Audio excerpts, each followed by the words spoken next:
Hello everyone, I am here to help you today. I know you use this video to fall asleep. So before that, like the video and subscribe to the channel also.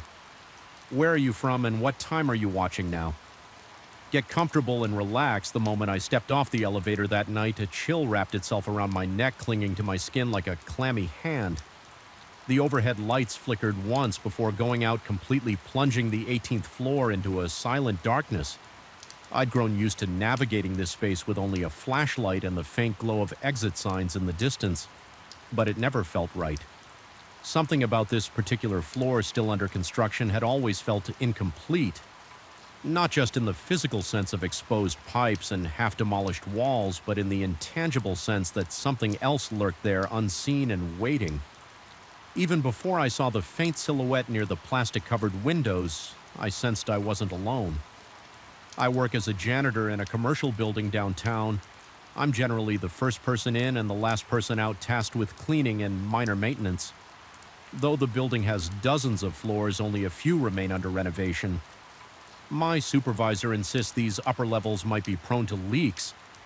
If the weather is bad, rain has been relentless lately, so my nightly routine includes trudging up here with a flashlight, scanning for any sign of water intrusion or structural damage. I've never liked this job, but I've never outright feared it either until I found myself trapped in this suffocating darkness, accompanied by a presence I couldn't name. The 18th floor is a construction zone in limbo. Wide beams and half-erected walls partition the space into a maze of corridors. Electrical wiring dangles from the ceiling, occasionally brushing my hair. If I'm not paying attention, sheets of plastic have been stapled over the windows to protect against rain and wind. They flutter with eerie vibrations whenever a draft sneaks in through the cracks. The floor is usually deserted at night because the construction crew rarely works past dusk. The supervisors told me to stay vigilant for any leaks, but they failed to mention how unnerving it would feel, scanning my flashlight across bare concrete and half-finished surfaces, searching for signs of dampness while feeling an inexplicable weight behind my back. Typically, I try to complete my inspection quickly. The place is cold and uninviting, and the overhead lights almost never work. They're probably disconnected while the electricians run new wiring. A solitary flashlight beam is all I have to guide my steps, along with the occasional ambient glow from the city lights seeping through the covered windows, but the plastic sheets warp and twist, those lights creating distorted shadows that quiver like living creatures on the unfinished walls. It started with subtle details. At first it was just a strange reflection, an odd shape I spotted on the far side of the room. I would turn, expecting to see a piece of equipment or a stray ladder propped against a wall, but there was nothing. This phenomenon was so fleeting it was easy to dismiss it as a trick of the light or my own tiredness. Night shifts wear you down slowly, and it's common to see illusions when you're exhausted. But as the days passed, I began feeling an uncomfortable sense of being watched. It wasn't the typical paranoia that sometimes creeps in when you're alone in a big space. It was sharper, more invasive, like someone's stare boring into the back of my head. Each time I pivoted around flashlight rays, there was no one there yet. The feeling lingered just out of sight, making the hairs on my arm stand up and my stomach churn with an unsettling mix of dread and adrenaline.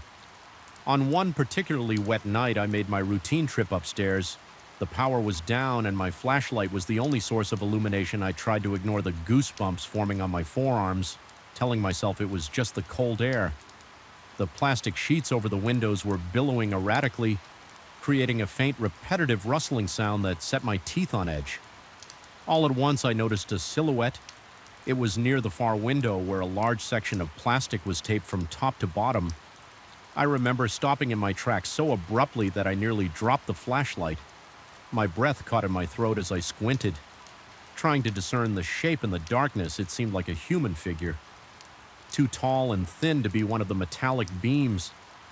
It didn't move at first, just stood there, barely outlined by the hazy city lights filtering through the plastic. A sudden rush of adrenaline spiked through me, and I whipped the flashlight up toward the window. But by the time the beam hit that spot, there was only the gently flapping plastic. My heart pounded so hard that I felt it echo in my eardrums. My skin began to itch with perspiration, and I gulped a shaky breath, attempting to steady myself. I chalked it up to my imagination playing tricks, but deep down I knew something was off later. The weirdness escalated while checking the far corner for leaks. I heard soft footsteps on the bare concrete behind me. They were too faint to belong to a booted construction worker, and they matched my own pace in a delayed manner like an echo. I froze, heart hammering, and focused on the sound as soon as I turned around. Silence complete and abrupt, as if whatever followed me had dissolved into thin air. That was the moment I felt real fear. My pulse thudded in my temples and the flashlight trembled in my hand. I tried to reassure myself that the building sometimes carried echoes, that my own footsteps might bounce off distant surfaces. But the more I repeated that in my mind, the less I believed it. When I shared these experiences with my supervisor, he just shrugged and said something like, "Maybe you should get more sleep." Implying that I was overreacting, he did, however, mention that an electrician had complained about strange noises on that floor a few weeks prior, but no one took it seriously. They had chalked it up to rodents scurrying behind the walls. Despite my growing unease, I couldn't avoid my duty. The leaks needed to be checked, and I was the one assigned to do it. I decided that next time I'd be more vigilant, more methodical. I wanted to prove to myself there was a reasonable explanation. Maybe there was a reflective surface or an oddly placed piece of equipment creating illusions. So I arrived an hour earlier than usual, hoping the construction lights would still be on, but predictably the crew had wrapped up for the day, and the floor was already plunged into darkness. With a resigned sigh, I flicked on my flashlight and stepped out of the elevator. The air felt heavier than normal. My chest tightened as though the oxygen were thinner here. I moved through the half-finished corridors, inspecting the corners for any signs of water. Each step felt loaded with anticipation. That was when I noticed new footprints on the dusty floor. They looked fresh, forming a trail that wound down the hallway. They were too large to be mine, and yet they led directly to the same window where I had seen the silhouette. My scalp prickled. I followed them, each step slower than the last, my flashlight beam trembling over the fine layer of dust. The footprints ended abruptly a few feet from the window, as though whoever made them had been lifted off the ground or simply vanished. I swallowed back a swell of panic, trying to ignore the pounding in my ribcage. I scanned the vicinity, seeking some explanation. Was there a ladder, a hidden doorway? The plastic sheet rustled, and in that moment I saw it again, just a fleeting hint of movement behind the opaque plastic, as if a figure was pressed against it from the outside. My breath caught the plastic, undulated an almost imperceptible bulge, then went flat. My brain screamed at me, "That's impossible. We're 18 stories above the ground, and there's nothing outside but open air in the city." Skyline, that single moment felt like an eternity. My pulse-thudded sweat gathered on my forehead, and my skin prickled with a coldness that went deeper than the chilly breeze, fighting the urge to bolt. I swept my flashlight from side to side, convinced that something stood just beyond my limited field of vision, the shadows elongated, unnaturally flickering in response to the beam. My breathing was rapid and shallow, and a numbness crept into my legs. If I didn't move, I was sure I'd collapse right there. Eventually, I willed myself to turn around and continue my inspection, determined to finish and leave. But each step forward felt like a confrontation with something intangible yet looming. I started hearing faint tapping noises, like someone gently knocking on the steel beams. They would start on one side of the room, then echo on the other. My flashlight's beam wavered as my hands began to shake uncontrollably. Despite my mind urging me to flee, I pressed on, telling myself that fear was making me hyper-aware of ordinary construction sounds, but in the pit of my stomach I knew better.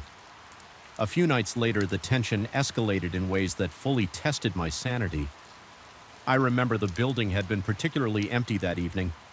Almost everyone else had left early due to severe weather warnings. The wind outside howled, rattling the plastic sheets like 1,000 fluttering wings. I could barely focus on the possibility of leaks anymore. My entire body was charged with dread. As I shone my flashlight along the walls, I saw them shadows that didn't align with my movement or with the few stationary objects around. They seemed to belong to figures that slipped in and out of view. I started sweating despite the cold, my shirt clinging to my back. My heart pounded and my breath came in frantic bursts. I felt the corners of the room closing in. Then I heard what can only be described as a whisper. It wasn't a voice speaking actual words, more like the hushed exhalation of air passing through the plastic barrier, but it carried an urgent tone that made my ears ring. The sound wound itself around my consciousness, burrowing into my mind. My eyes darted around, searching for the source. The darkness felt alive, pressing in, and I was trembling so fiercely, my flashlight threatened to slip from my grip. I tried to regain composure. I told myself I would do one final sweep and then leave at the far end of the corridor near another sealed window. I saw a ripple in the darkness as though the shadows were bending inwards. My heart hammered like a drum and my chest tightened painfully. My knees wobbled and I swallowed hard in a kind of frenzied desperation. I forced myself closer, determined to confront whatever I was seeing. The air turned colder with each step and my breath came out in small, visible puffs. The corridor grew dimmer as though my flashlight were losing power. Even though I'd replaced the batteries earlier when I reached the end of that corridor, I felt an oppressive presence pressing against me. My head swam and my skin turned clammy. I sensed something right behind me. The floor seemed to vibrate, or maybe it was my own shaky legs, summoning what little courage I had left. I spun around, flashlight pointed into the gloom for a heartbeat. I saw it, a tall, vaguely human outline looming just at the edge of the beam. No discernible features except the indescribable weight of its gaze. My stomach lurched and I felt my heart stutter. A noise escaped my throat, a strangled half gasp. I stumbled backward, my elbow striking an exposed beam with enough force to make my vision momentarily burst with pain. By the time I steadied myself and aimed the flashlight again, the figure had vanished, but the cold presence lingered as though it were embedded in the air around me. That was the breaking point for me, no matter what my supervisor would say. I knew I had to leave. My mind felt on the verge of collapse and adrenaline flooded my system, pushing my limbs into motion. I sprinted back toward the elevator, each footstep echoing in a frantic cadence that seemed to mock me. The corridor felt endless, and the plastic sheets on the windows snapped and crackled in the wind like mocking laughter. My lungs burned with every breath, and my heart pounded so violently that I thought it might give out. At long last, I slammed my hand on the elevator button, jabbing it repeatedly until the doors creaked open and I threw myself inside. Once inside the elevator, I jabbed the button for the lobby, longing for the relative safety of the lit floors below. My pulse refused to slow and my hands trembled with residual fear as the elevator descended. I realized I was covered in sweat, my clothes damp against my skin. My mind raced with a mix of terror and confusion. Replaying those last moments in the corridor, I asked myself if it was all in my head, if the silhouette and the echoes and the footprints were manifestations of my own stress. But I couldn't shake the conviction that there was something undeniably real haunting that space. By the time I reached the lobby, I was elated. I thought about telling the security guard everything, but my tongue felt thick and useless. Instead, I just stood there gulping in the brightly lit emptiness. A wave of relief at being off that floor washed over me, but it was tinged with lingering dread. The experience had been too vivid, too tangible. My body was still trembling, my mouth was bone dry, and my heart thudded in my chest. As if it still feared something might be chasing me in the days that followed, I requested a transfer to a different floor. My supervisor seemed surprised, but didn't argue, possibly noticing my shaken demeanor. I never offered much of an explanation, only saying I needed a less isolated area some nights when the building is particularly quiet. I think about that 18th floor and feel a chill run through my body. It's not just a place of unfinished walls and hidden leaks. It's a place with a presence. I can't define what it is, but I know it's there. Lurking just out of sight, ready to vanish the moment you try to confront it. And even though I'm away from that floor now, I still feel that presence in my dreams. See that impossibly tall silhouette waiting behind a wavering sheet of plastic. Sometimes I wonder if it was a ghost, a spirit, or simply a manifestation of my own overworked mind. The truth is, I don't think it matters. Whatever name it goes by, something unnatural haunts those corridors. I haven't ventured up there again, and I have no intention of doing so. The building's management can replace the plastic coverings, fix the leaks, and finish the renovations, but I suspect no amount of paint or plaster can rid that floor of whatever has claimed it. I've escaped it for now, but the memory remains looming in the back of my mind like a dark silhouette against a pale sheet of plastic. Watching, waiting, and ready to disappear the instant I dared to look straight at it, I felt something was off. The moment I stepped onto the greasy concrete floor under the fluorescent shop lights, it was past midnight, and there I was on my second week working as the overnight watchman for a 24-hour mechanic shop. The owner had expanded his business to operate around the clock, hoping to attract stranded travelers from the nearby highway. But that highway was nearly empty after dark, so most nights I found myself alone, surrounded by silent cars and the occasional hiss of the air compressor. That night, the overhead lights seemed to cast bizarre shadows on the oil-stained floors, and my gut told me the place held secrets far beyond squeaking ratchet wrenches or squealing belts. I remember sitting in the small office near the front where a row of security monitors was mounted on a wall. The black and white displays gave me a strangely distorted view of each corner of the shop. It was quiet uncomfortably, so even the humming of the refrigerator in the break area felt distant, as if it belonged to another dimension. My boss had told me to keep an eye on the cameras and stay awake to greet any customer who might roll in, but I had realized by the third shift that few vehicles ever showed up after midnight. Occasionally a blur-eyed trucker would pull in, but for the most part the building was mine alone, and that solitude made every subtle noise echo in my ears like a warning. My job was straightforward: watch the monitors, patrol the perimeter every hour or so, and occasionally handle quick fixes like a tire pressure check or a fluid top off. The pay was surprisingly decent for a night shift, which I'd attributed to the boredom factor until I started seeing lights flicker around the far corner of the yard where we stored wrecked and abandoned vehicles. At first I assumed it was just the reflection of passing headlights on the highway. After all, the road was a stone's throw away and the angles seemed right, but the flickers didn't always line up with a car passing. Sometimes I'd be gazing at the monitors and see a flash, but no sign of any vehicle. It was enough to make me get up and do a quick check outside, though nothing seemed out of place. The yard itself stretched behind the main garage, mostly enclosed by a tall chain-link fence topped with barbed wire. Inside were rows of twisted metal husks, half-dismantled sedans, rusted pickup trucks missing doors, and other forlorn scraps. They were awaiting disposal or parted out for any salvageable pieces under the dim glow of the single overhead pole light. Those ruins of automobiles resembled the carcasses of mechanical animals left to decay in the cold night air. Most nights I avoided that area unless I needed to rummage for a part. The flickering I saw on the monitors made me want to avoid it even more, but my curiosity and duty led me to venture there with a flashlight.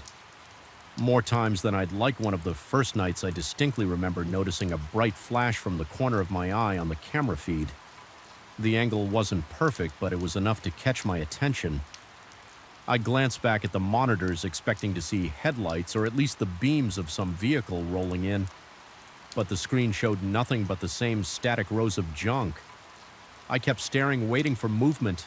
Nothing. A minute went by in silence, and I felt my heartbeat quicken, a low hum of anxiety circling my thoughts.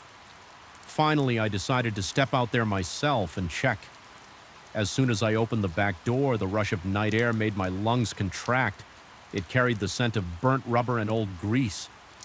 My flashlight beam swayed across the gravel path as I advanced, scanning the ground for anything unusual. I circled the entire area, peering through broken windows of the old vehicles. Shadows seemed to shift inside the cabs, but I blamed that on the glare of my flashlight. I kept hearing faint metal clinks, as if a wrench were being gently tapped against steel, yet I saw no one around. Eventually, I convinced myself it was probably just the wind nudging a loose scrap. That rational explanation felt hollow, but I used it as a crutch to keep my nerves from boiling over by the time I returned. Inside, my hands were slightly shaking from the tension, My palms were sweaty, and I realized I'd been holding my breath on and off the entire time I was out there. Over the next few nights, those flickers of light became more unpredictable. Sometimes they appeared early in my shift. Other times I wouldn't catch one until near dawn. There was no pattern, no single cause I could pin down. I started to grow paranoid. I checked the yard lights to make sure they weren't malfunctioning. But all of them were either turned off or operating normally. I tried to see if reflective surfaces in the scrap heap could be catching moonlight, but that didn't explain how bright these flashes were. It reached a point where I began to dread glancing at the security monitors, fearing that I'd see another pulse of light with no obvious source. One night I was finishing some paperwork at the front counter when I glimpsed a sudden burst of illumination from the monitor that faced the back fence. It lit up. The inside of one of those old cars clear enough for me to see. For just a split second I shot upright, nearly knocking over my coffee cup. My heart pounded so hard it felt like it might crack my ribs. This time the light looked distinctly like it came from inside the battered sedan, not just around it. Every hair on my arm rose and the skin on the back of my neck prickled. I rushed over to the large bay door and wrestled it open. My adrenaline surging outside, everything was dark again. Not even a hint of that brilliance I'd witnessed on the screen. Seconds before, my breath came in short, sharp puffs and my knees felt unsteady as I took cautious steps across the gravel. I approached that particular sedan, which was missing its front bumper and had a shattered windshield. The driver's door was slightly ajar. I shone my flashlight into the interior, expecting... I'm not sure what I expected. Honestly, the seat cushions were torn and the upholstery was stained with old grease and debris. Otherwise, it was empty. I felt my throat tighten, a suffocating wave of unease pouring over me. I slammed the door shut in an almost frantic gesture, as if to lock something in or keep something out. I wasn't sure which. Then I half-jogged back to the main building, my pulse still thudding in my ears. When I told my boss indirectly about strange lights, he shrugged it off, remarking that maybe passing cars from the highway cast weird reflections. He told me not to worry unless I found evidence of trespassing. There was a hint of amusement in his voice, as if he considered me overly jumpy, but my instincts continued to scream that something was wrong. The nights dragged on, and my sense of dread only intensified as a kind of self-imposed test of sanity. I began writing down the times I saw the lights. I'd scribble them in a small notebook, noting their length and location. There was no discernible pattern, no single time slot that recurred or repeated. They flared up in random sequences, sometimes faint, sometimes bright enough to make me gasp. The shop's interior started to feel more oppressive, even though nothing physically changed. I'd sit there staring at the monitors, fighting the urge to constantly check over my shoulder. Those faint mechanical noises I heard outside also became more insistent. They would start as an erratic series of metallic taps. Then I'd notice scraping sounds as though someone were dragging a piece of metal across the cement a few times. I stepped out with a wrench in hand just in case, but I never found anyone. Each search ended the same way me.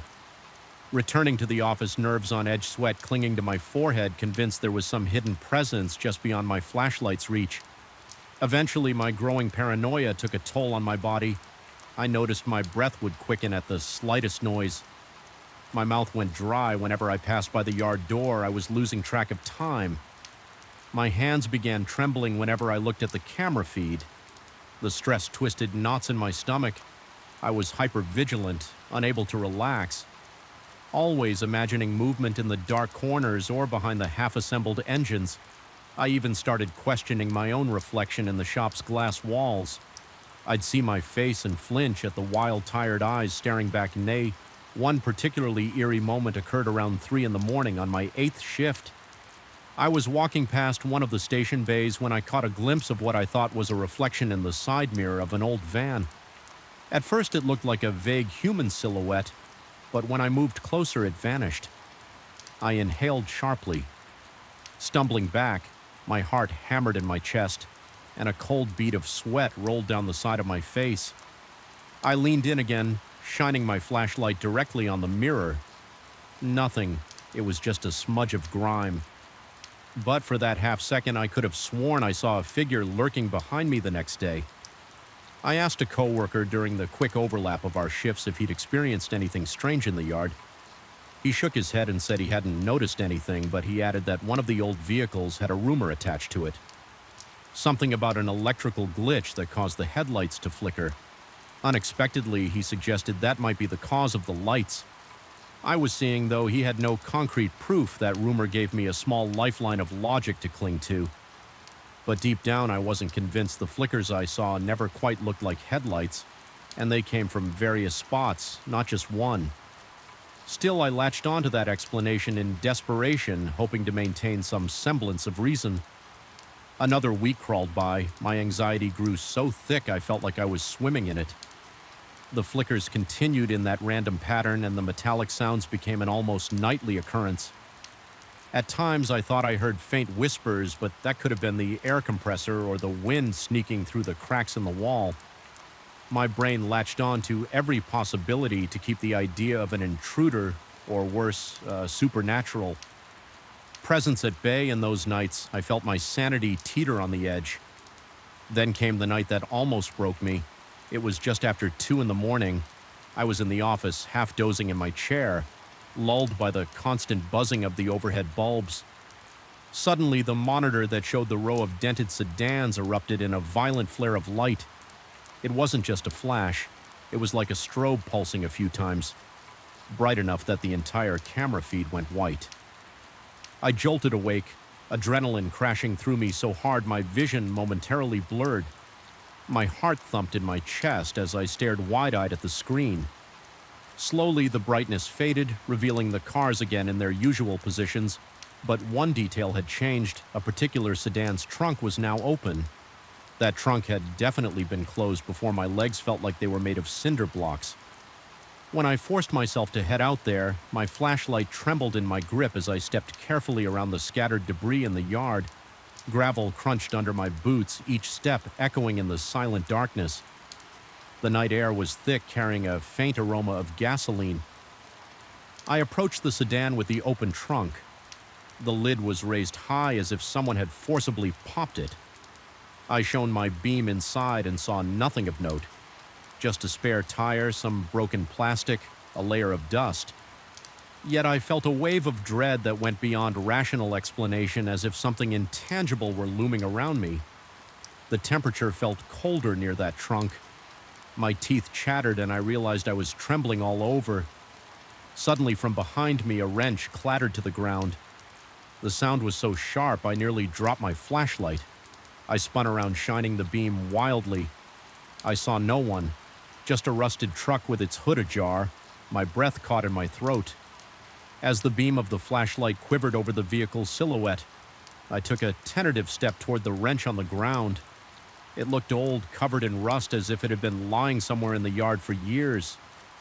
Had it simply fallen off a ledge or a car's engine block? Possibly.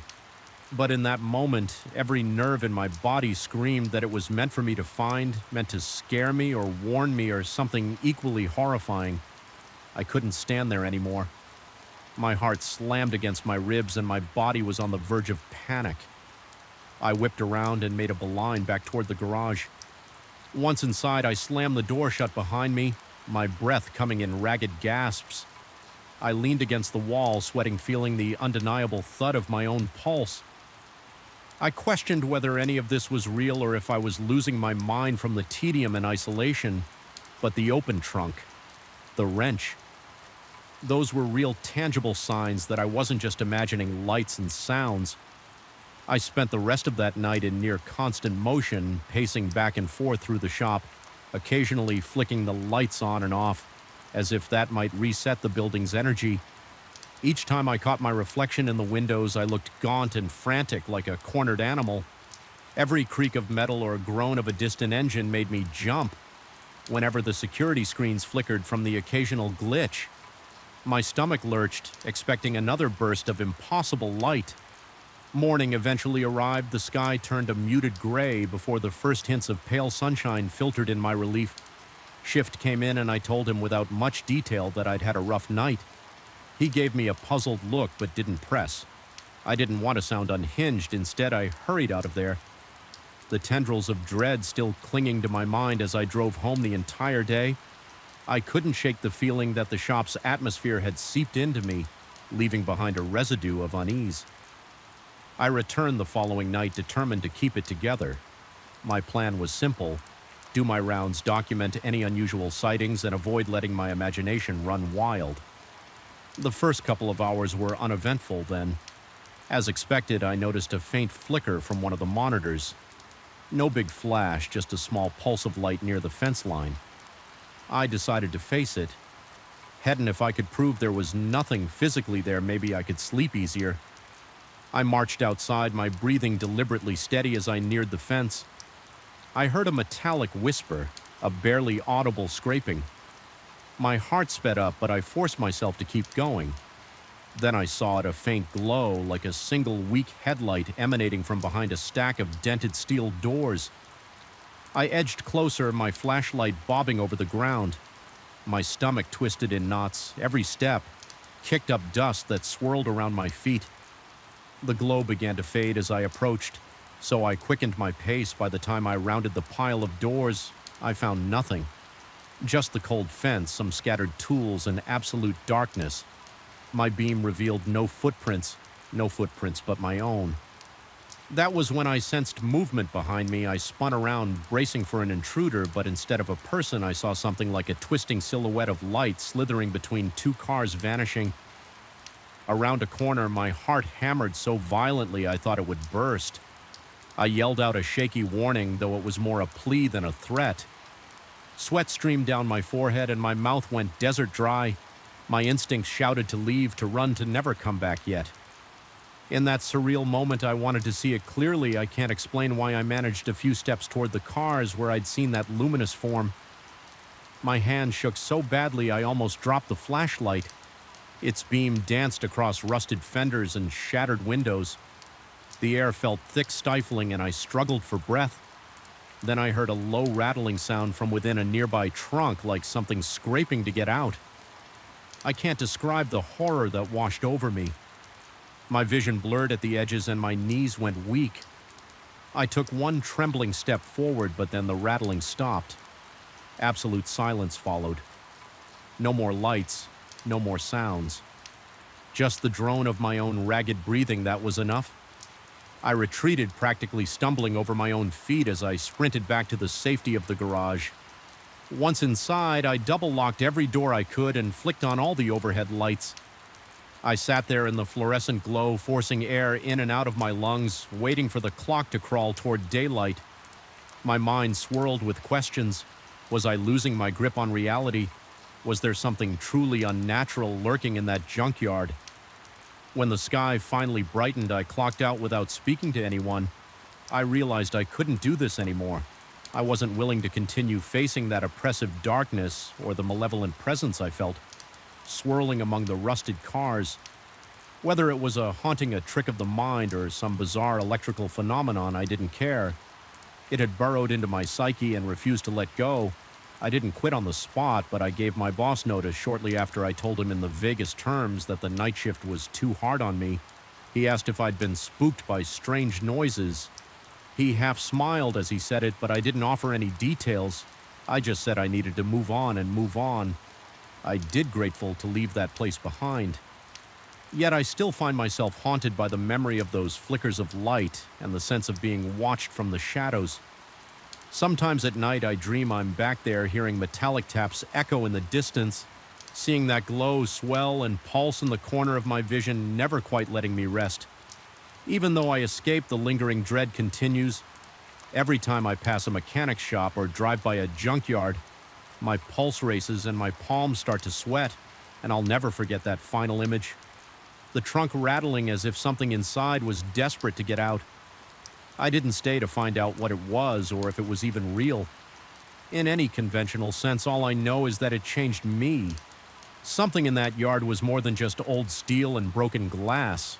It still feels alive in my nightmares, flickering like a silent warning that some doors and trunks are better left unopened. I felt the weight of the night press against my lungs the first time I heard that creaking above me. It was a noise like an ancient wooden plank protesting each step. But at 2 in the morning in a deserted workshop, it resonated like a hammer blow in the silence. My heart lurched every time it happened, his skin prickling with an electric tension that wouldn't quit. It was an intrusion, a breach into the sense of routine I clung to in those lonely hours. Something was up there, I told myself, though. The owner insisted otherwise, even when he told me nobody had set foot in that attic for years. The echoes of footsteps overhead told me a different story. I started this job a few months ago, tasked with minding the machines at night in a small family-owned metal workshop. The place wasn't much. At first glance, corrugated metal walls, concrete floors stained with oil, and an open layout with welding benches at the center and the rear hidden behind steel shelves stacked with raw materials. There was a narrow wooden staircase leading up to a heavily padlocked door.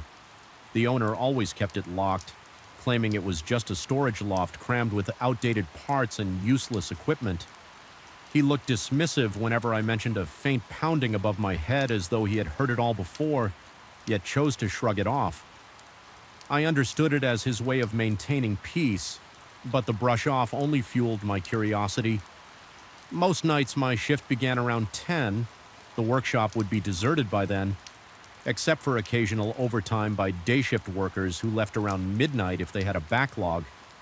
Once I was alone, the air seemed to grow heavier.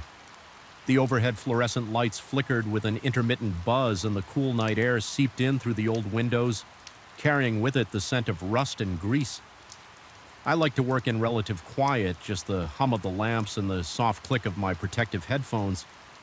If I ran any machine checks yet after a couple of weeks, that serenity I found so comforting was shattered by the footfalls that seemed to pace directly overhead.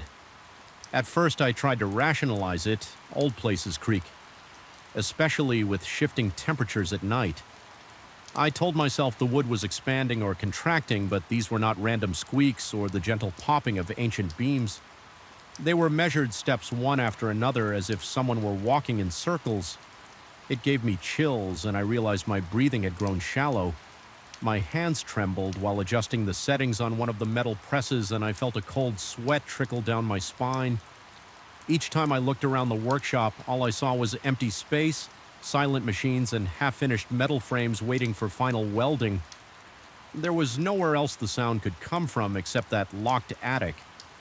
I confronted the owner, indirectly mentioning I heard weird noises and asking if someone had permission to use the attic at night. He responded in a calm but dismissive tone that nobody had been up there in ages. He didn't elaborate, and I decided not to press the subject further. Still, I couldn't shake off the feeling that something about that loft was deliberately hidden.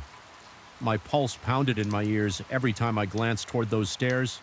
They stood like a dark invitation, the overhead bulb rarely casting enough light to see the dusty rungs. Clearly, the locked door at the top, always in partial shadow. I made it a habit to end my routine checks early, just to sit as far from the stairs as possible, busying myself with tidying up or adjusting inventory logs. The trouble was, the workshop was never truly silent. When I turned off the main machines, the building itself seemed to come alive with faint groans, metallic pings, and especially that inexorable creaking overhead. My chest would tighten and I'd feel my heart racing whenever the footsteps started. Some nights it was just a single step, like a partial weight, gently pressed against an old plank. Other nights it was a slow, deliberate pacing. My hands would grow clammy and I'd wipe them on my work pants, trying to chase away the dryness in my mouth. Sometimes my vision felt shaky, as if my peripheral view was distorting in the dimly lit corners. Each breath tasted stale and hot, as if I were suffocating on my own apprehension. After a month of this, I decided to drown out the noises I brought. Headphones, heavy industrial-grade ones meant to muffle machine tools, and blasted music at a moderate volume. It didn't fully block the vibrations, but it was enough to keep me from hearing the footsteps so clearly that offered some relief. But I soon discovered a new layer to my dread. Whenever I stopped the music or lifted the headphones, I sensed a distinct tremor in the air, a low vibration that pulsed through the building. It wasn't a sound exactly, more like a throbbing wave I felt in my gut. It seemed to come from above, almost as if it were an unspoken call demanding attention. I would sit there forcing my breathing to stay calm, yet my heart banged against my ribs like it was trying to break free. My palms grew sweaty and I'd clench and unclench my fists in an effort to keep myself grounded. Sometimes the overhead lights would flicker more intensely, plunging the corners of the workshop into deeper shadows. My reflection in the metal surfaces looked pale and haunted. On a few occasions, I could have sworn I saw movement out of the corner of my eye, a fleeting shape, or a dark outline shifting in the periphery. Each time I spun around, adrenaline flooding my veins, expecting to find someone behind me. There was never anyone. My breathing turned ragged and I found myself panting like I had just sprinted a mile. The air felt thick as if every breath was a struggle and my mind started to spiral. I questioned my own sanity, wondered if the exhaustion of long nights was playing tricks on me. But fatigue couldn't fully explain the footprints in the dust that weren't there before, or the distinct sense of being watched. The more I tried to ignore the attic, the more it seemed to exert an invisible pressure on my psyche. The door at the top of the stairs began to dominate my thoughts. I could visualize it in perfect detail.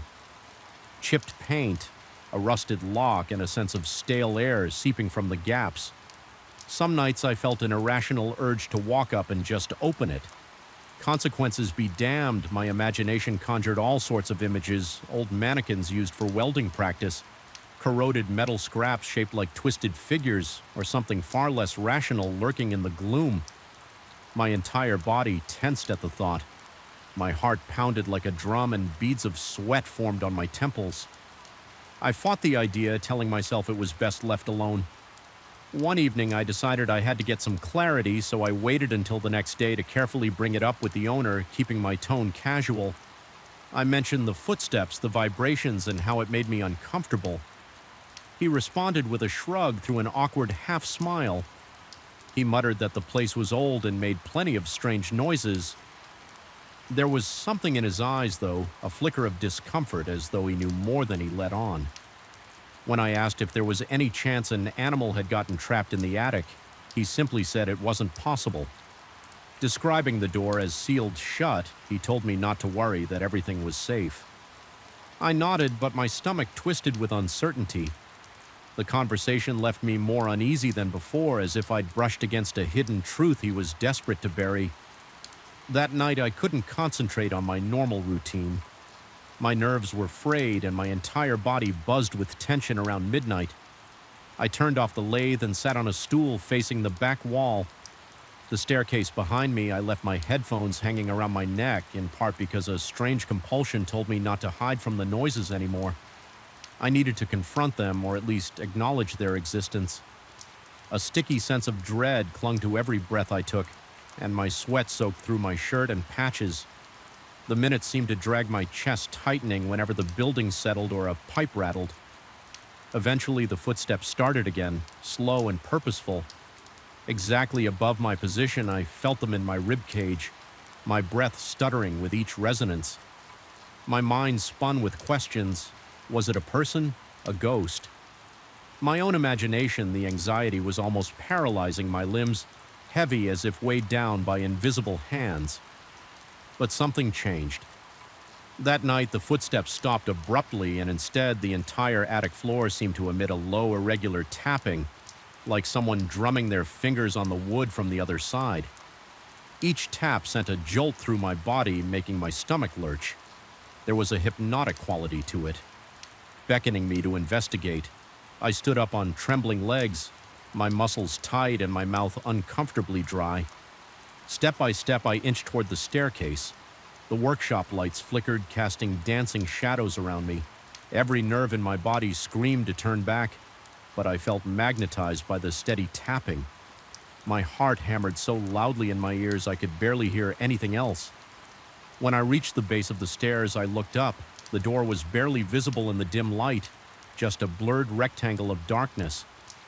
The tapping paused as if sensing my presence, and an eerie hush fell over the workshop.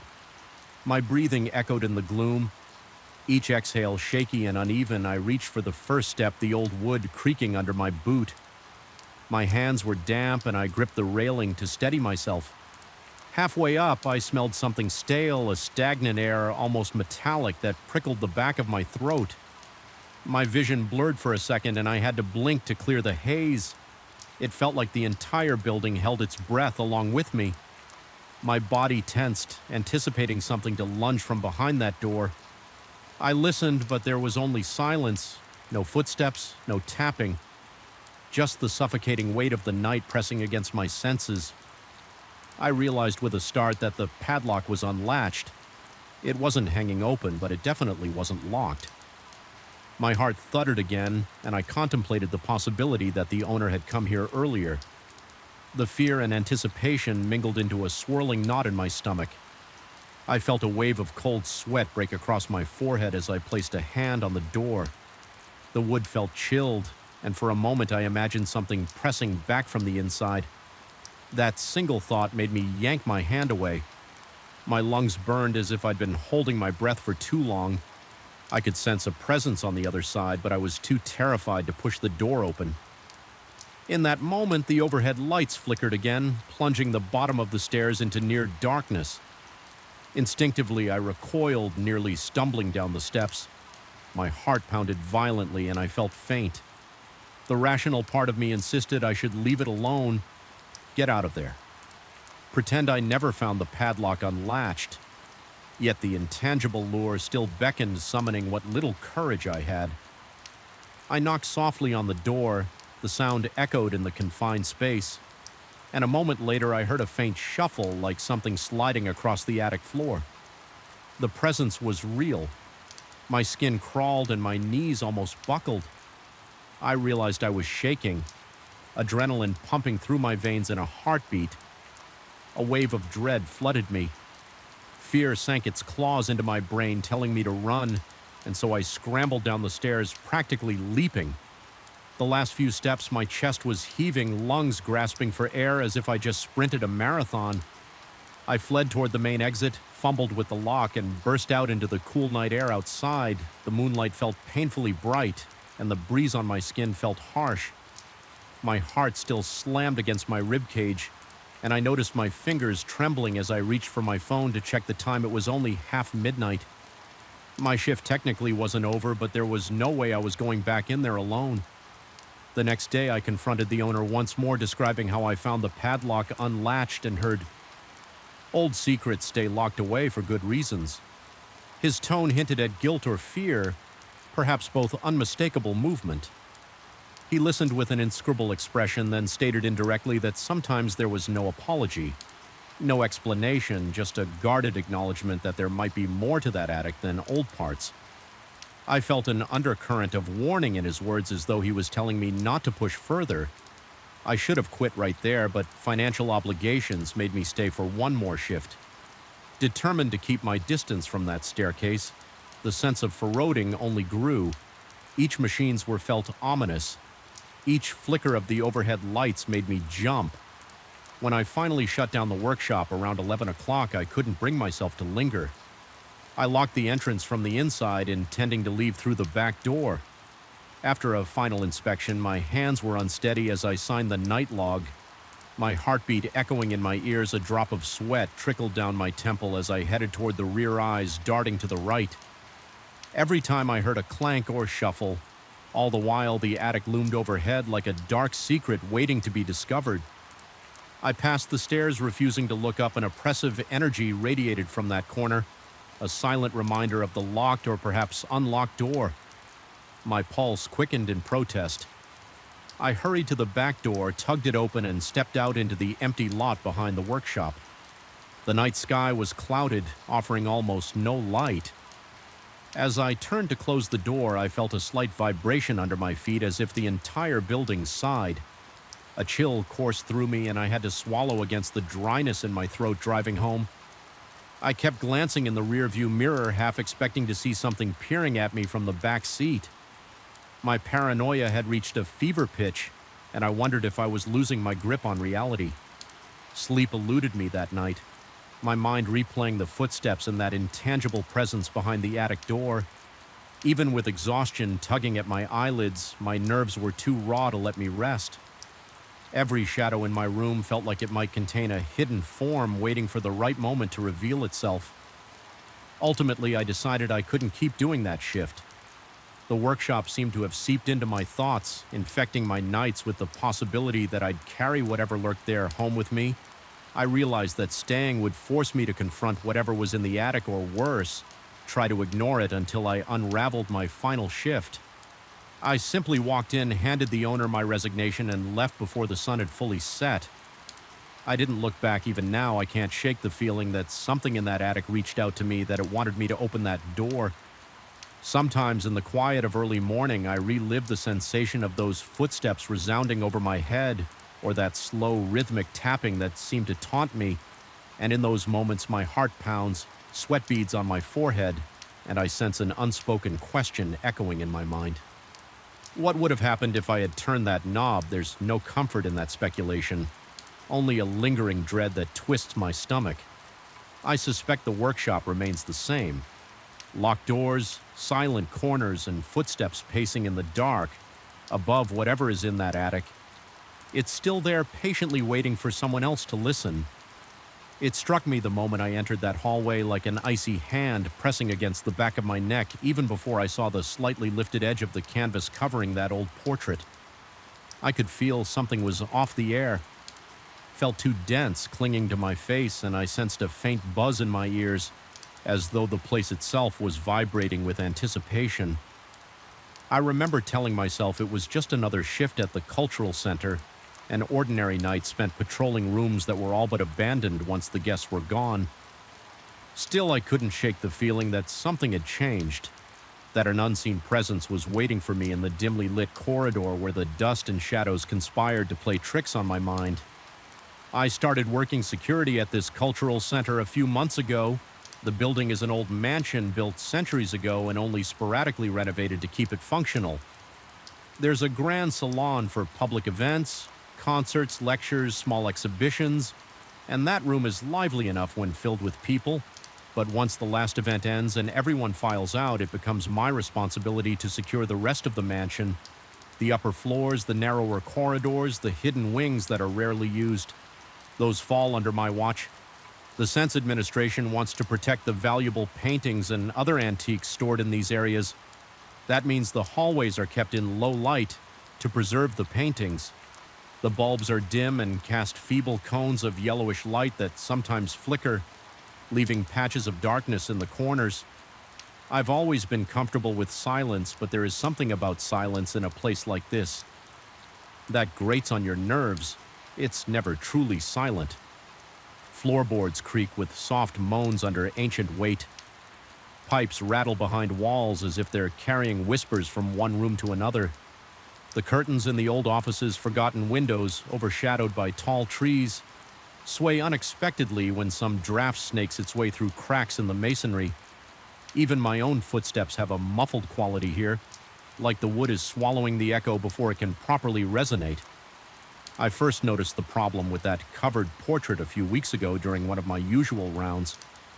I passed by a row of paintings, most of them shrouded in protective cloth to shield them from dust and humidity. Normally, each cloth is tucked neatly at the edges so no part of the painting is exposed, but that night I saw one was slightly lifted at the corner as if someone had pulled it to take a peek underneath. I stepped closer, holding my flashlight. The corridor felt strangely cold, and I'm certain I heard a slight rasping sound, though I couldn't tell if it was the wind or a faint exhalation when I peeled back the cloth to smooth it out. Nothing seemed out of place with the painting itself. I'd seen it before.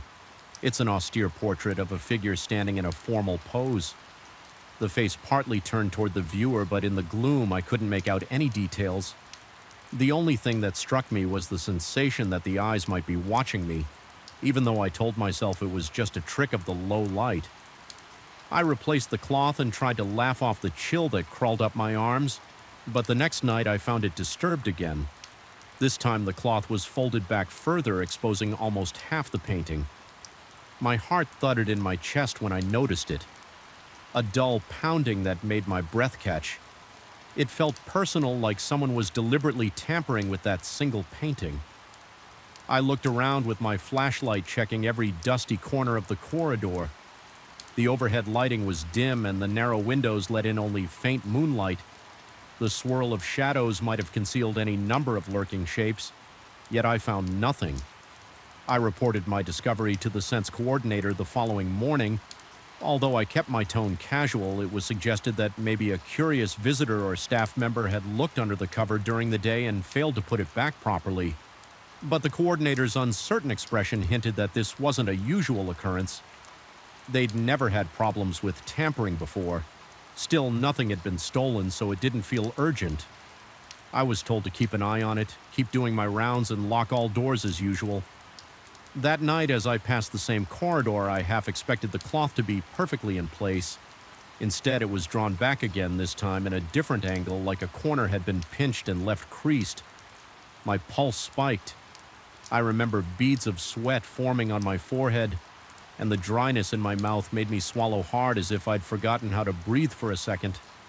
A tingling sensation prickled the back of my neck. I forced myself to approach slowly. Shining my flashlight over the rows of paintings, they were all covered as they should be, except that one. The corridor felt alive with anticipation, every shadow seeming to pulse and twitch. That was when I became aware of a soft, nearly imperceptible sound behind me. It was like the slow intake of breath or perhaps a slight hissing. I whirled around, heart-hammering. But there was no one there for the next few nights. I noticed an odd pattern. I would patrol the entire mansion, double-chase, check-kick, the doors, corners, and windows. Everything would be in order until I reached that corridor. Without fail, the cloth on that same portrait would be disturbed, pulled up enough to reveal a glimpse of the face beneath, and each time I'd feel a distinct pressure in my chest, like my body was reacting to something intangible. My throat would constrict, and I'd hear that faint hiss or whisper right at the edge of my hearing. I started to dread that part of my shift, knowing I would find the painting partially exposed, and that the small sound like someone exhaling would brush past my ears one evening. I tried a new tactic. I decided to patrol that corridor first, well before midnight, hoping to catch whoever was messing with the cloth. I switched off most of the lights, leaving only the emergency bulbs, and chose a vantage point at the end of the hallway where I could see the painting without being too obvious. The wait felt interminable. The gloom pressed in on me from all sides. The only comfort was the thin beam of my flashlight, which I kept turned off to avoid giving away my position. I stood there listening. My heartbeat thrummed steadily in my ears, and I found myself straining to hear anything else. A scuff of a shoe against the floor, the shuffle of cloth, a door hinge squeaking. But the corridor remained deathly still. So quiet that my own breathing sounded unnaturally loud. After what must have been half an hour, I felt a sudden wave of discomfort, a prickling behind my eyes that made me blink rapidly. An odd notion seized me. The painting wants to be seen. I dismissed the thought immediately. It was nonsense, I told myself. But no sooner had I quelled that notion than the corridor's overhead lights flickered, plunging me into near darkness. In that split second of flickering illumination, I could have sworn I saw the cloth lift as if tugged by invisible fingers. I lunged forward, flashlight. Beaming, the light steadied, and I found the cloth in the exact same position, completely covering the painting. I approached it slowly, heart in my throat. Scanning the hallway, my hands were sweating so much that I almost dropped the flashlight with trembling fingers. I brushed over the cloth to confirm it was in fact undisturbed. It was perfectly smooth. No corner folded yet. My instincts insisted something had moved. The surge of adrenaline in my veins left me shaky and alert. For the rest of the night, I barely closed my eyes. Once my shift was over, haunted by the memory of that flicker and the intangible presence I felt in the gloom. Over the following days, the activity ramped up. Doors I knew I had locked were found slightly ajar. Light switches I'd flicked off turned themselves on. My radio, used to communicate with the staff, emitted a crackling static. Whenever I passed near that corridor, once while walking through the main salon after an exhibition, I heard a soft scraping noise coming from the balcony overhead. Each step I took brought me closer to a feeling of dread, as if I were inching towards something that wanted me to fail, to give up and flee. The portrait incident became almost nightly. Sometimes the cloth would be lifted just an inch or two. Other times I'd find it pulled halfway up, revealing the figure's stern face. The painting depicted a person clad in dark clothing from a bygone-era posture, stiff eyes painted with meticulous detail. Those eyes always seemed to bore into me, even though each time I forced myself to look, I saw the same flat expression. Yet there was a moment, fleeting but horrifying, where I swore the eyes shifted a minuscule change like the slightest tilt of a pupil, as if focusing on me with faint recognition. I started experiencing physical symptoms of stress. My heart pounded incessantly, often at random moments. My breathing grew shallow the instant I turned a corner. Sweat broke out on my forehead. For no reason other than remembering that corner of the mansion, my appetite dwindled, replaced by a knot of anxiety in my stomach. Each night I'd arrived from my shift bracing for another sign, another manifestation of whatever was toying with me. My rational mind told me it was a series of coincidences, a problem with the old building's wiring, a caretaker or staff member forgetting to properly cover the painting. But the mounting series of strange occurrences eroded that logic. I felt watched at every turn. Once near the end of my patrol, I was finishing up in the storeroom when I caught a glimpse of movement near the door. Just a quick flicker at the edge of my vision, I whipped around and saw nothing. Just a dark corridor stretching away, but I felt a chill gather along my arms and spine, making every hair stand on end. I marched back to the corridor with the painting nearly sprinting, prepared for the cloth to be disturbed, and it was more than disturbed. The covering had been flung aside, completely revealing the painting in all its grim detail. My breath hitched, a cold sweat licked my palms, and it felt like my heart was shaking. My entire rib cage, for some reason, it was the figure's left hand that drew my attention. This time painted in a tense, almost claw-like position as though gripping an unseen object. It looked so close to reality that I half expected it to reach out and grab me.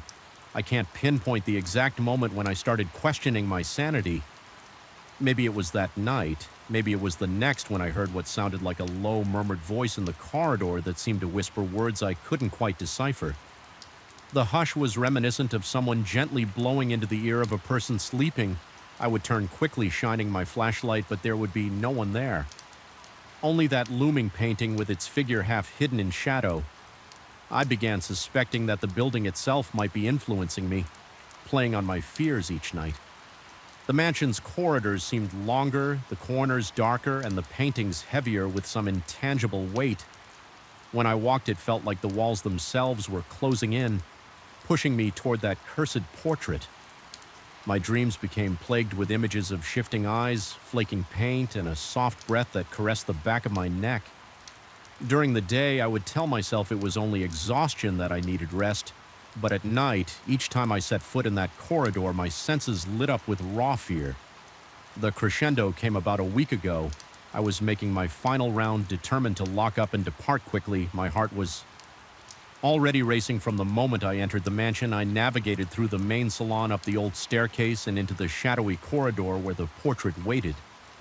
This time I felt the presence before I even saw the painting. The air was dense, almost suffocating. The overhead lights flickered again, providing only sporadic illumination. My skin prickled with electricity, and a wave of nausea rolled through my stomach. When I reached the painting, the cloth was gone. Not folded, not tossed aside, completely gone. My chest tightened and cold sweat trickled down my temples. I stood there, flashlight shaking in my grip, trying to steady my breath. The painting's figure seemed more vivid than ever under the feeble light. The face bore a severe expression. Lips pressed thin, the eyes were so skillfully painted that they seemed to shimmer with cunning. I felt pinned under that gaze, unable to look away at that moment. Every light in the corridor died, plunging me into total darkness. I froze, heart pounding.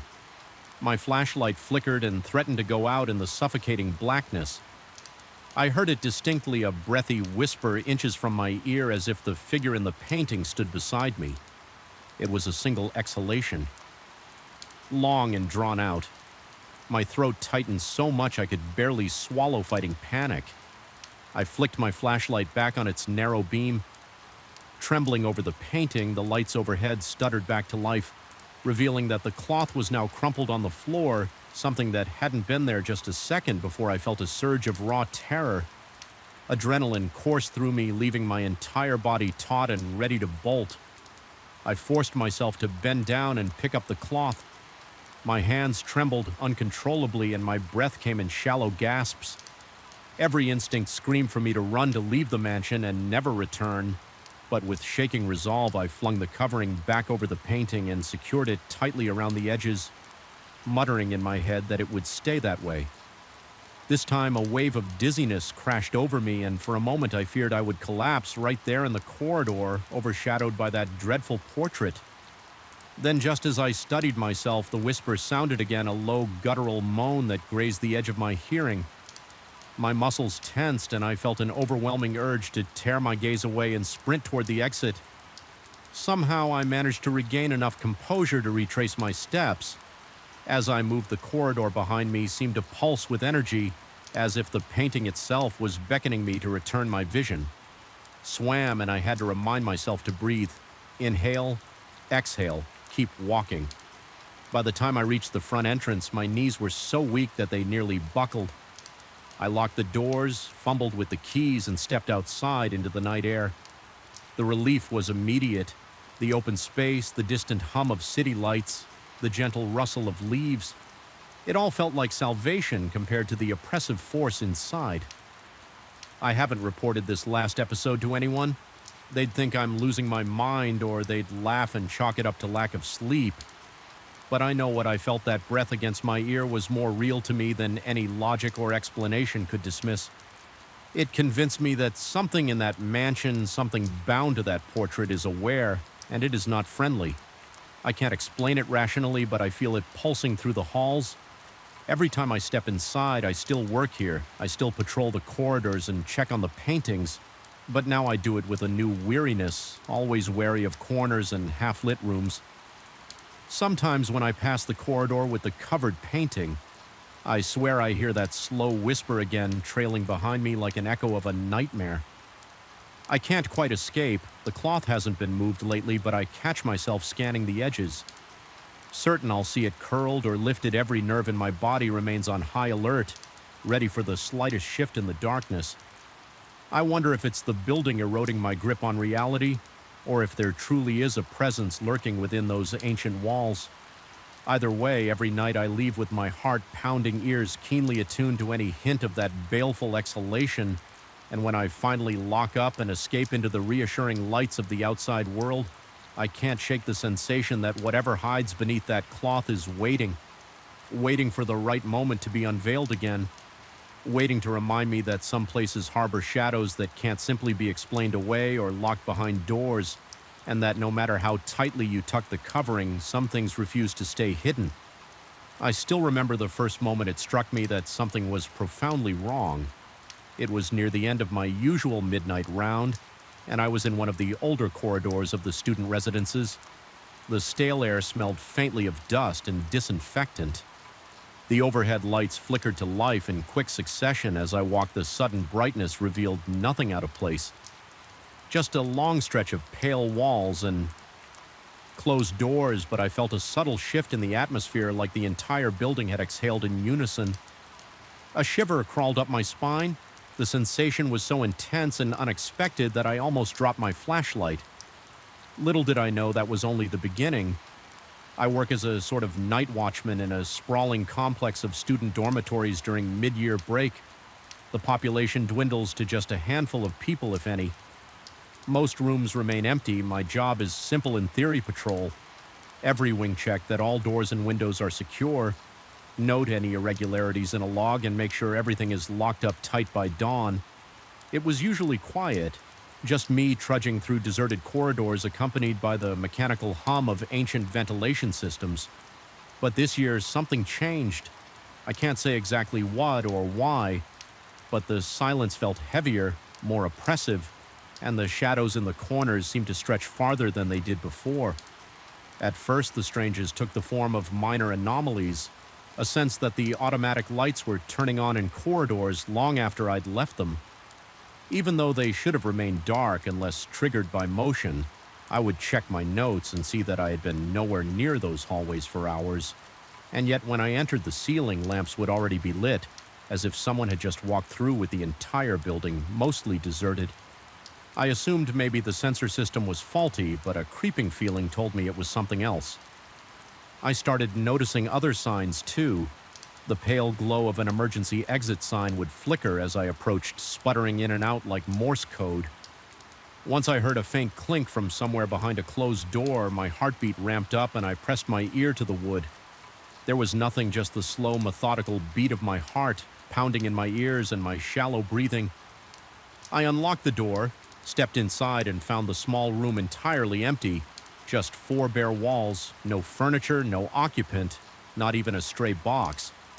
The silence was suffocating, my palms felt clammy, and an unmistakable tension clenched at the muscles in my shoulders.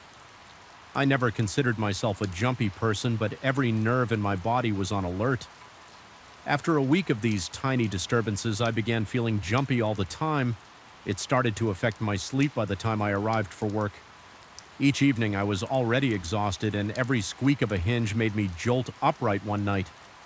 As I was making my usual circuit, I glanced at my watch to mark the hour. Then in the hush of a deserted hallway, a corridor light switched on by itself. It was about 20 doors ahead, near a section I hadn't patrolled yet. The sensor was far enough away that it shouldn't have caught my movement. My pulse quickened and I crept forward, half expecting to see a student who had returned early or some trespasser wandering around. But there was nobody. My throat went dry.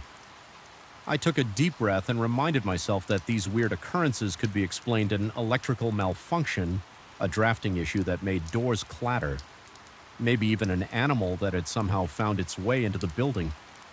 But my rationalizations brought no comfort. A part of me sensed I wasn't alone in these corridors. It was as if I could feel another presence trailing me, a set of invisible eyes, boring into the back of my neck whenever I turned to walk away. A few days later, I had a conversation with my supervisor over the phone. I kept it professional, only mentioning that some of the lights seemed to activate on their own. He suggested I look into the sensor system, maybe reset some circuit breakers. I took note of his advice and decided to handle it on the following shift. Although he said he hadn't noticed anything strange on the monitors, I could tell from his tone that he thought I might be overreacting. That irritated me slightly, but I brushed it off, telling myself that maybe he was right, and there was a logical explanation. The next evening, I set out with a plan to test the lights myself. I went to one corridor known to have sensors that triggered suspiciously. Often, my flashlight beam crossed the threshold, revealing a row of closed identical doors. The floor was scuffed, and the walls had a few patches of chipped paint. Everything looked so ordinary, but I couldn't shake the sense of being unwelcome. My mouth felt suddenly parched, and my pulse drummed in my ears. I forced myself to proceed calmly. I wanted to stay and watch if the lights came on randomly, so I turned them off manually at the main switch and stood quietly in near darkness. For a moment, I was enveloped in a thick silence, broken only by the faint buzz of the emergency lights. Sweat began to beat on my forehead. I could feel the damp warmth trickling down the sides of my face. My ears were pricked, searching for any subtle noise. Then out of nowhere, I heard what sounded like a distant sigh. It was brief and soft, but it cut through the silence like a blade. I spun around, shining my flashlight into each corner, checking every closed door. Nothing. I muttered to myself that it was just the old pipes or some freak gust of air. Yet I couldn't get that noise out of my mind before I could decide on my next move. The lights blinked back on, startling me enough that my flashlight slipped from my hand and clattered to the floor. My heart hammered like it was about to leap out of my chest. The overhead glare felt oppressive, mercilessly illuminating the empty hallway in the sudden brightness.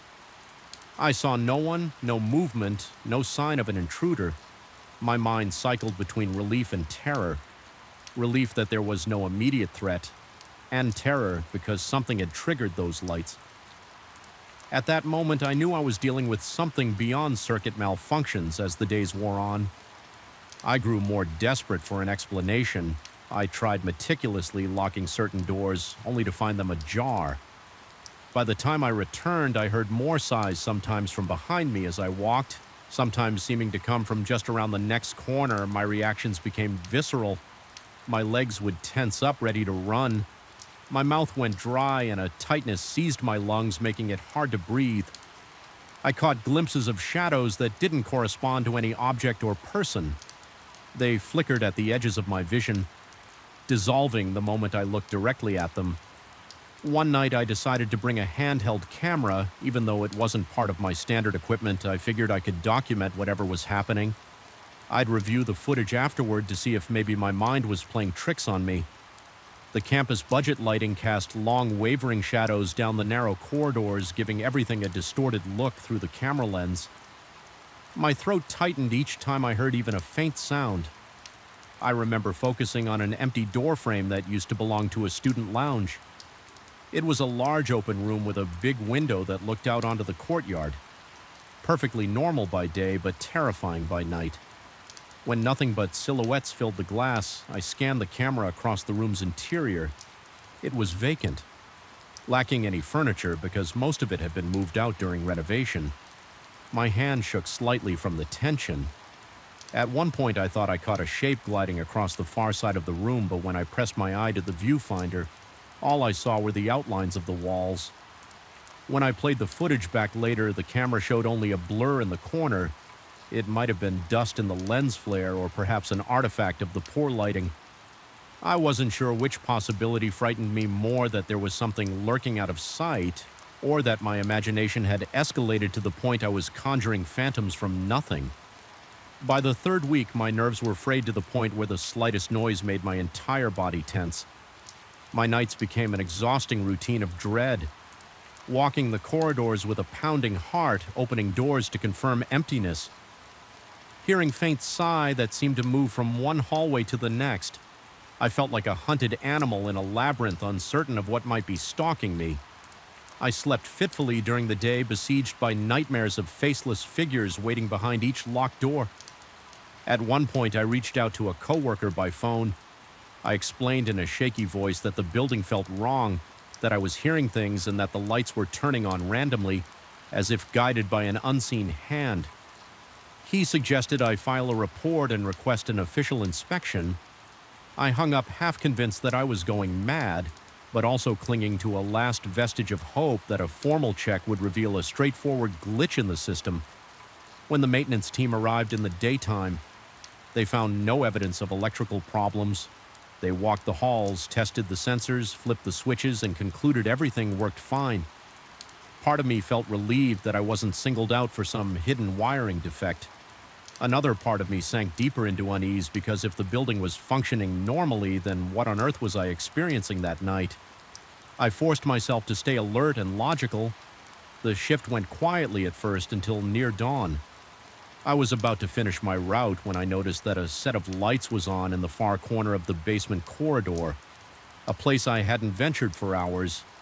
My muscles tensed and I gripped my flashlight so tightly that my knuckles ached. I walked slowly, each footstep echoing ominously off the concrete walls. The air down there felt colder and my breath came in short, ragged bursts. With every step, my heartbeat quickened and a prickling sensation spread across my scalp as I approached the corridor. Lights buzzed overhead. The hush was broken by a faint sound like a long, drawn-out breath coming from behind one of the storage room doors. My skin broke out in goosebumps. My mind screamed for me to turn and run, but I couldn't ignore what I heard. I reached for the doorknob, heart pounding so loudly it almost drowned out everything else. The metal was cold and unyielding. In my hand, I steeled myself and opened the door. Inside, the room was barren. No shelves, no chairs, no signs of anyone having entered it. Smelled musty, as though the air had been locked in for decades. My flashlight traced each corner, each inch of the floor. Empty. Then behind me came another breathy exhale so close to my ear that the hair on my neck stood on end. I spun around wildly, but there was no one there in that moment. A dizzying swirl of panic overcame me. Every muscle in my body tensed. My vision blurred slightly at the edges, and a wave of cold sweat washed over me. My breathing was so ragged it felt like I couldn't get enough air into my lungs. I fought against the instincts telling me to sprint away, making sure I didn't leave any door unlocked in my haste. I checked the corridor once more, flicked off the lights, and double-checked that the storage room was locked. I don't even remember how I managed to climb the stairs back to the main floor. Each step I took was weighed down by dread and an unshakable sense of being followed. It was nearly dawn when I reached the main entrance. The first pale light of morning crept through the glass doors, and for the first time in hours, I felt a slight shift in the atmosphere, a hint of normalcy trying to reclaim the space. The building, however, still felt alive with tension. Every corridor behind me seemed to sigh in unison, as if disappointed I was leaving. I ended my shift and drove home in a fog of conflicting emotions. Exhaustion weighed on me like an anchor, and my thoughts circled endlessly around the events of the night. I couldn't deny the evidence of my own senses, yet I wondered if fatigue had muddled my perception. That morning I sat in my car for a full 10 minutes before stepping into my apartment. I felt uneasy even in daylight, as if an invisible presence had followed me home. But nothing happened. No lights flickered, no strange noises. Just the ticking of my kitchen clock and the distant sounds of the city going about its routine. By the time I returned to work the next evening, I was determined to confront whatever was happening. I had considered quitting, but an odd sense of resolution pushed me forward this time. As I walked the corridors, I called out not in a frantic or overtly terrified way, but firm enough to break the silence. I asked if anyone was there, if anyone needed help. The emptiness swallowed my voice, and the overhead lights remained off my steps. Echoed hollowly, I sensed movement behind me like a rush of air brushing past my ear. My heartbeat thundered. My skin tingled with an icy burn, but I stood my ground. My mouth was dry as I forced myself to speak again. My voice trembling, there was no direct reply, only the oppressive silence of vacant rooms and shuttered windows. The corridor lights stayed dark. Slowly I realized that for once no lights had sprung to life without warning. No door had creaked open. It was as if my calling out had imposed an uneasy truce. I finished my rounds without any more incidents. The tension didn't vanish, but it felt subdued, as though some invisible occupant had receded when the sun rose. I walked out of that complex with a surreal sense of having reached a standoff with something I could neither see nor truly understand. I wouldn't say I felt safe. My pulse still hammered at the slightest sound, and every shadow made me flinch. But I felt I had reclaimed some control. Perhaps acknowledging whatever lurked in the corridors had forced it into the background. To this day, I still don't know what haunts the empty dorms at night. I continue my rounds, and while the random lights and sighs have diminished, they haven't disappeared entirely. Sometimes at the very edge of my hearing, I'll catch a fleeting exhalation behind a locked door. I'll step forward, flashlight in hand. Heart racing, only to find an empty, motionless room. I've come to realize that these encounters might never resolve into a neat explanation. There is a weight to those corridors, an unseen presence that defies logical understanding. It remains there, lurking in the silence, part of the stale air and the flickering lights. I've learned to live with the uncertainty, though it leaves a permanent knot in my stomach. Every time I step into those halls, I feel a subtle chill, like the building is watching the question that lingers. The one I can't fully erase from my mind is whether it's truly something supernatural or just an echo of my own fraying nerves. But in that empty space where the door locks click and the lights flicker with no apparent cause, I sense an intelligence that sends a pulse of fear through my veins. It leaves me hyper-aware, always glancing over my shoulder, and even in the calm of a new morning, that lingering discomfort follows me, reminding me that some doors once open can never be completely shut. I first set foot in the hospital's sub on a stormy Tuesday night, an evening where the flickering hallway lights seemed to hum with dread rather than electricity. The air was unbearably... made me jump. I sensed I wasn't alone yet. No one was in sight. And then came the moment that nearly made my heart stop from behind the sealed door. I heard the faint click of a switch being flipped. The corridor light above the door flared to life as though something inside that forbidden room had activated it. The logical side of my mind screamed that this was impossible. The door was locked with a rusted chain, the padlock thick and secure. I had examined it before, even tugged at it to see if there was any give. It never budged. My first instinct was to turn around and leave, pretend I'd heard nothing. Write it off as a trick of faulty wiring, but curiosity in a still as though it carried the echoes of forgotten footsteps that never found their way out. Even then, I sensed something was wrong, as if the cement walls themselves were whispering secrets. They wished I wouldn't overhear. It was a suffocating feeling, heavy and inescapable, and I tried to brush it off as exhaustion from a long day, but the unease in my chest never quite faded.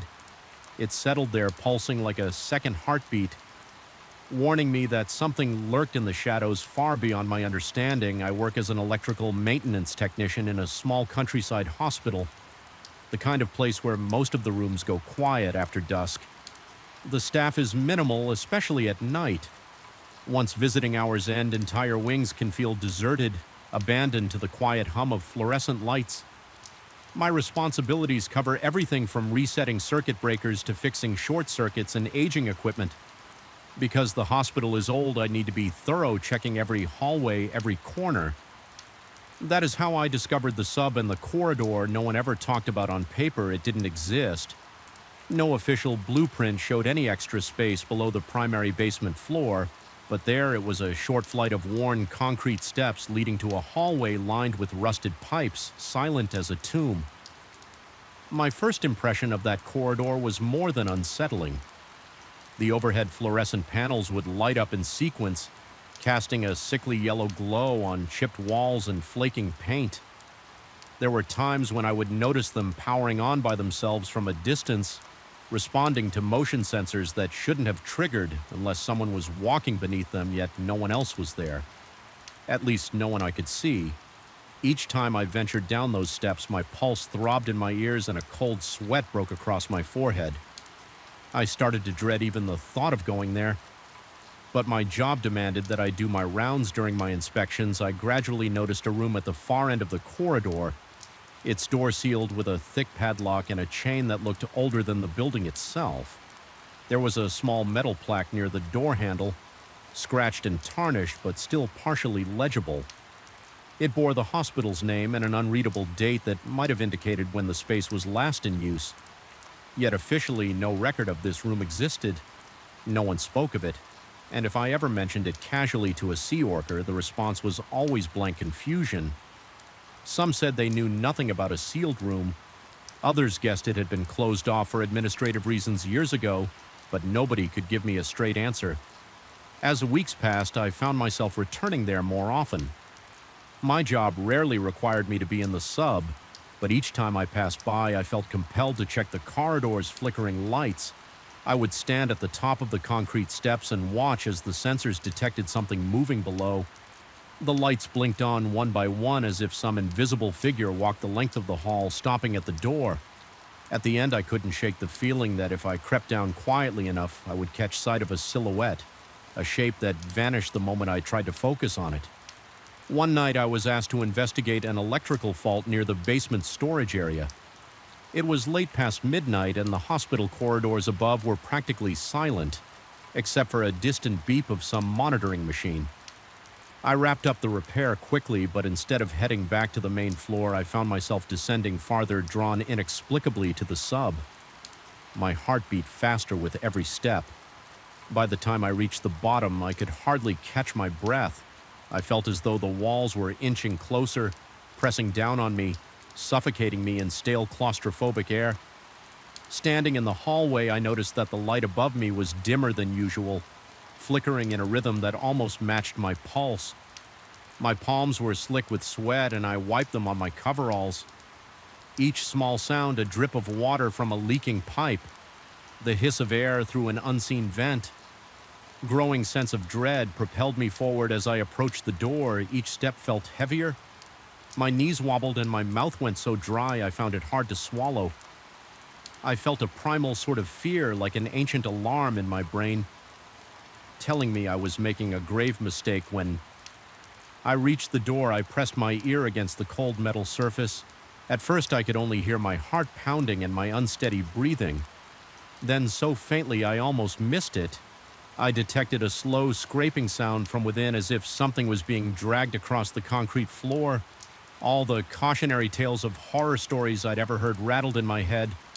My body's fight or flight response teetered on the edge, urging me to run. Instead, I found myself testing the padlock again, fumbling in my pockets for tools. The chain was taut, the lock remained intact, yet I kept imagining some presence on the other side, flipping a switch, waiting for me to take just one more step. A nauseating wave of claustrophobia hit me and my vision blurred momentarily. I felt my legs tremble and the cold sweat on my brow turned icy. I retreated, practically stumbling backward down the corridor. My breathing was erratic, shallow gasps that barely brought in enough air. I forced myself up the stairs 2 at a time and rushed onto the main floor where a bored security guard stood by the elevator doors. I blurted out something about needing to check the fuse boxes, but he just nodded absently and didn't ask questions. I was grateful for that I didn't want to explain the fear that clung to me or describe the unexplainable sounds and flickering lights. I simply needed to get away from that door for the next few days. My sleep was fitful. Every time I closed my eyes, I saw that dark corridor. I replayed the sounds in my head, convinced that something about that room was not only abnormal but deeply, profoundly wrong. My coworkers remarked that I seemed on edge. Someone asked if I was feeling ill, and I waved it off. I didn't dare bring up my experience. Certain they'd think I was losing my grip, but in quiet moments I considered the possibility that maybe I was indeed imagining things stress could cause hallucinations, right? Perhaps the faulty wiring made the lights behave oddly and I conflated normal mechanical noises with something sinister. Still, the corridor's motion sensors continued to puzzle me. I looked into their specs, discovered they were standard infrared detectors prone to triggering if any heat source passed by. But after scanning the security footage, I found no images of movement. The cameras caught only the corridor lighting up without explanation. The staff mostly dismissed it as a glitch, but I couldn't. I needed answers. Late one night, I resolved to return, determined to document the phenomenon. I took a flashlight, my toolkit, and my phone to record any evidence. My heart hammered. The entire elevator ride down the basement corridor was silent as usual. But the moment I neared the sub-steps, the overhead lights clicked on. The feeling of being watched enveloped me like a shroud. It was as if someone or something was standing at the far end of that hallway just beyond the reach of my vision. I started filming with my phone, narrating in a shaky voice about the motion sensors and the locked door. My breathing became labored and I felt sweat trickle down my temples. Step by step, I advanced, shining my flashlight in front of me, half expecting to see a figure dart away. The hallway stretched out in front of me, dimly lit in intervals by the flickering fluorescence. When I got closer to the door, the flashlight beam landed on the padlock. It gleamed as though it had been polished since the last time I was there. My stomach dropped at the realization that it looked newer, the rust replaced by shiny metal. I tried to control my shaking hands as I reached out to touch the chain. It felt cold against my fingertips, and I heard my own ragged breath echo in the narrow space. Suddenly, my flashlight sputtered and the corridor lights blinked off, plunging everything into darkness. I let out a small gasp, my heart pounding so violently that I felt it might burst from my chest. The only illumination came from the dim glow of my phone. Then I heard it again, that faint click like a switch being toggled. Every muscle in my body tensed. I forced myself to flick my flashlight back on, and when I did, the lights overhead flickered to life again in that disorienting moment of strobing fluorescence. I swore I glimpsed a figure at the very end of the corridor, a silhouette without distinct features just standing there. It vanished the instant the light stabilized, leaving me alone in the stale air. My knees felt weak and a surge of pure terror coursed through me. My vision swam, and for a moment I worried I'd collapse. I steadied myself against the wall, drawing in ragged gulps of air. Every survival instinct told me to leave, but a stubborn part of my mind wanted proof. Something tangible to confirm I wasn't imagining all of this. I aimed my phone down the corridor, zooming into where I thought I'd seen that shape, but there was nothing. Only the aging walls and a distant gloom unable to bear it any longer. I turned to go back upstairs, yet as I ascended, I felt an inexplicable compulsion to look over my shoulder.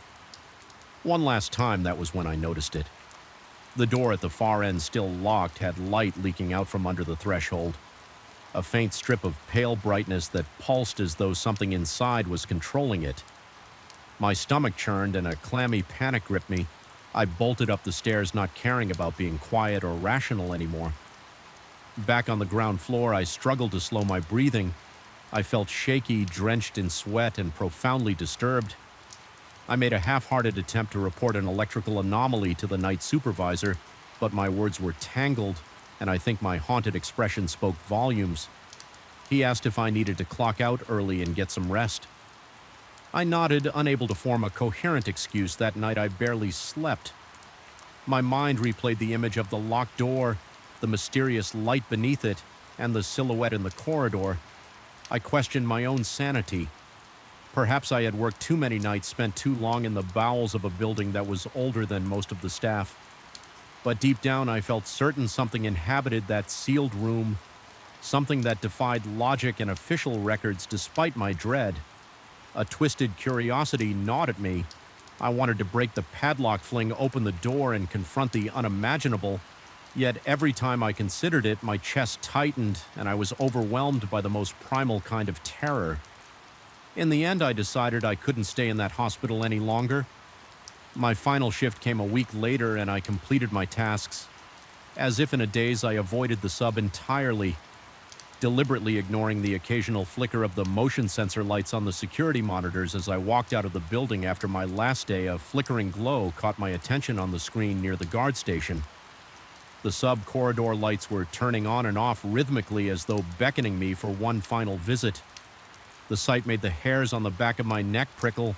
My breath hitched in my throat and a shiver rippled through my body. I hurried out, refusing to glance back at the monitors. To this day, I can't decide if I truly escaped whatever lurks behind that door, or if I'm simply running from my own mind. I still wake up at odd hours, my heart pounding, convinced I can hear a switch clicking somewhere in the darkness of my bedroom.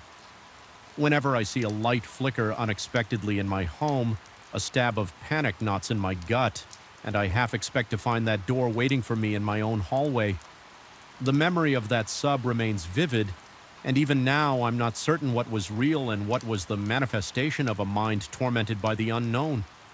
All I know is the next time those lights switch on by themselves, I won't be there to check. And yet the thought still gnaws at me. Something lingers in that sealed room, locked away for who knows how long, and it might not be content to stay hidden forever. Sometimes late at night, I almost wish I had forced the lock open just to banish the haunting questions. But deep down, I suspect it's better not to know. Let that door remain sealed. Let the darkness beyond remain undiscovered, because if it ever finds its way out, I don't want to be around to see what emerges from the very first moment I set foot in that decaying farmhouse. I felt an unsettling tightness in my chest. The air itself seemed hostile, thick with stale dust and a faint chemical odor, as though the building had exhaled centuries of neglect. In a single raspy breath, the main door creaked so loudly behind me that my stomach twisted, and I found myself pausing in the silence that followed. Ears straining to catch any hint of movement. I was alone, supposedly, but that didn't stop my pulse from pounding in my temples. Even before I'd taken on the night watch job, I knew something about this place was deeply wrong. I remember how it all started with a phone call from an acquaintance who insisted there was easy money to be made out on a deserted farm off a little traveled highway. He said the landowner needed someone to guard the property overnight. Nothing complicated, just a few weeks of security duty until they could figure out the farm's future.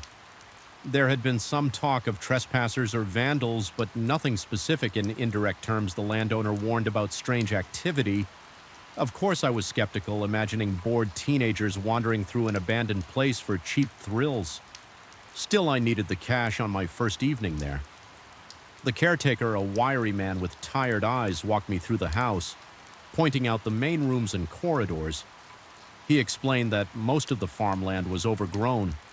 The barn was locked at all times, and the only real task I had was to keep an eye on the old house. He admitted in a low mutter that previous watchmen had complained about odd noises. The caretaker didn't seem eager to discuss details, only saying that if I heard anything or noticed any trespassers, I should call him right away when I pressed for more specifics. He shrugged and said he'd rather not scare me off on the first day, that was all. No dramatic warnings or official instructions, just a set of keys, a phone number, and a promise that he would check in. Occasionally, I soon discovered the place was worse than I expected. The main structure was 2 stories high with peeling wallpaper and water-stained ceilings. Furniture from the 1940s or 1950s littered the rooms, covered in sheets so thin they were practically transparent.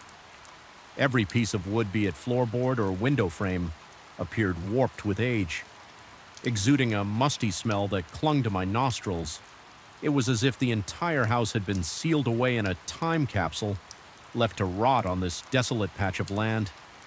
During daylight, the house felt eerie but manageable. After the caretaker left me with a half-hearted good luck, I explored the upstairs rooms only to find little beyond dusty mattresses and ancient wardrobes. There was an oppressive aura in the attic hallway. The boards under my feet echoed more loudly there than anywhere else, and the narrow windows offered a skewed view of the neglected fields beyond. In the distance, I could see the silhouette of the old barn, its doors heavily secured with chains. Supposedly, nobody had set foot in there for months. I tried not to dwell on why the caretaker insisted on keeping it locked so tightly as evening approached. The wind picked up, rattling the shutters and sending a low whistle through the cracks in the walls when the sun slipped beneath the horizon. I switched on a single lamp in the living room. The electricity came from a generator out back, so I knew I couldn't run too many lights at once without risking an outage. The flickering yellow glow cast dancing shadows across the furniture. My eyes began to play tricks on me. I kept thinking I saw shapes moving in the corners of my vision. But whenever I turned to look, nothing was there. I tried to shake off my nerves, reminding myself that I had a job to do. Watch the front yard, monitor the deserted road, and ensure no one broke in. That was it, but the real horrors began. The moment the wind died, the caretaker had mentioned the farmland was known for gusts that howled through the night. But strangely, there came an instance when the air stilled completely, as if a giant hand had smothered all breeze. I caught myself holding my breath in that abrupt quiet, and that's when I heard them soft creaks on the floorboards directly above me, as though someone were pacing in slow, measured steps. I froze, heart pounding, every muscle tense.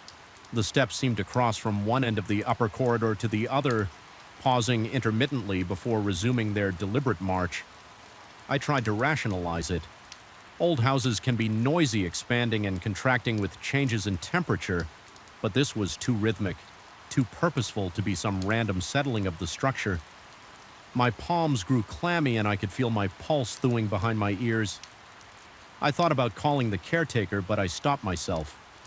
Maybe I should do a quick check upstairs. It might be an intruder, or worse yet, some wild animal that got in through a broken window.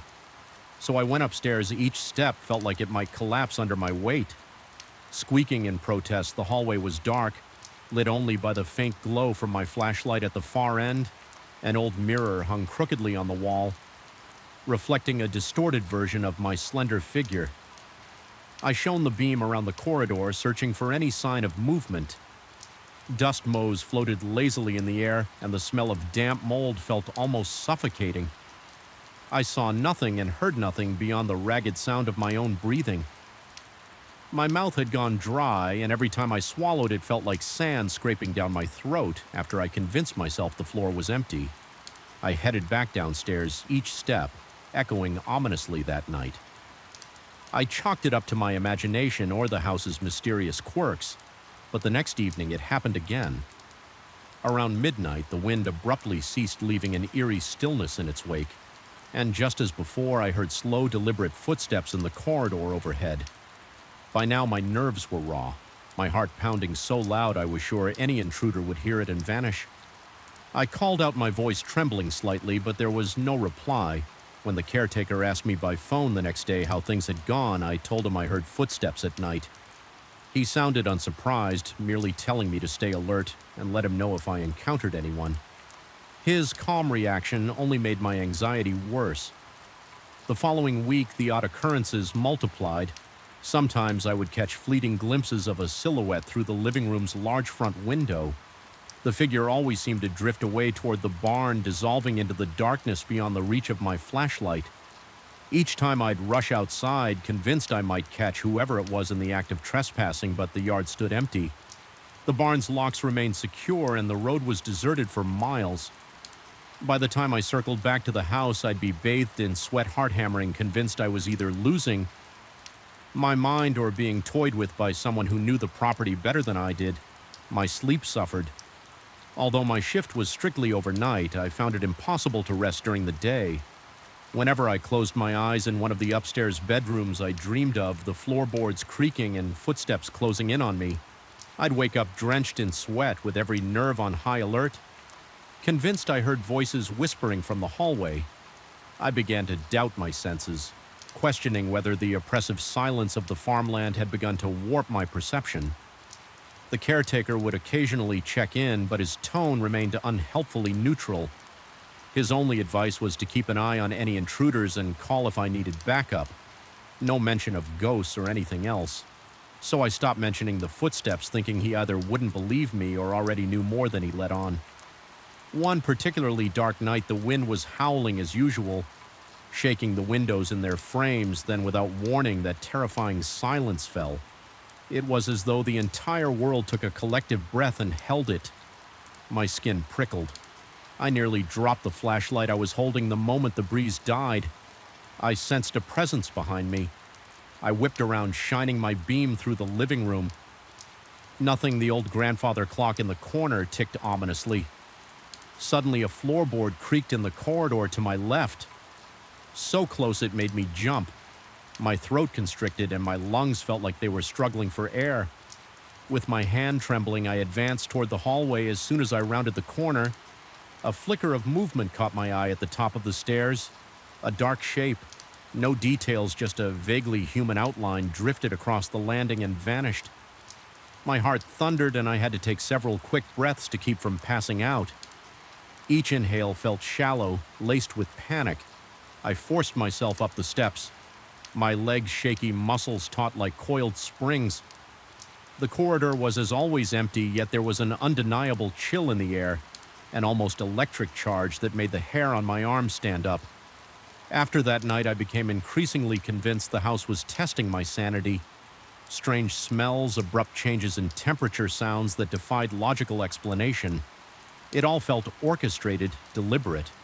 I started noticing an odd discoloration on one of the upstairs walls, almost like a handprint, but it faded whenever I tried to examine it closely. My reflection in the old mirror at the end of the hall sometimes seemed to smirk at me when I wasn't smiling. Small details easily attributed to fatigue or paranoia, but they accumulated until I could barely function without glancing over my shoulder. The caretaker paid another brief visit. He noticed my frazzled expression and asked if I wanted to quit. I simply told him I needed the paycheck. Despite my fear, I felt compelled to prove I could handle the job, or perhaps I wanted to solve the riddle of that place. Part of me was determined not to let a creaking house and a few shadows break my resolve still. Every passing night took a toll on my nerves. My heart pounded whenever I heard the shift in the wind's intensity, dreading the exact moment it would stop. Ushering in that dreadful quiet and the inevitable footsteps on my last night there, I found myself fixated on the barn. Something about the glimpses of that silhouette slipping away into the distance ate at me. Why did it always vanish near the barn if everything was locked tight, determined to confront whatever was haunting my nights? I ventured outside around midnight. The sky was overcast with only the faintest starlight providing a dim glow. My flashlight's beam bounced off the crooked fence posts and the weedy path that led to the barn. Every step felt heavier than the last, my boots crunching dead leaves and stirring up stale dirt. When I reached the barn doors, the chains looked intact, the padlock firmly in place. I walked around the perimeter, carefully scanning the walls. A broken window high up near the rafters caught my attention. It was too small for a normal person to climb through easily, but the shards of glass and the rotting wooden frame suggested it might have been tampered with. I felt a sudden prickling sensation on the back of my neck. It felt like unseen eyes were observing me from somewhere close. My stomach twisted and I sucked in a sharp breath. The weight of my own terror pressed on my lungs, making each inhale feel forced, determined to uncover the truth. I decided to return to the house and do a final sweep from top to bottom.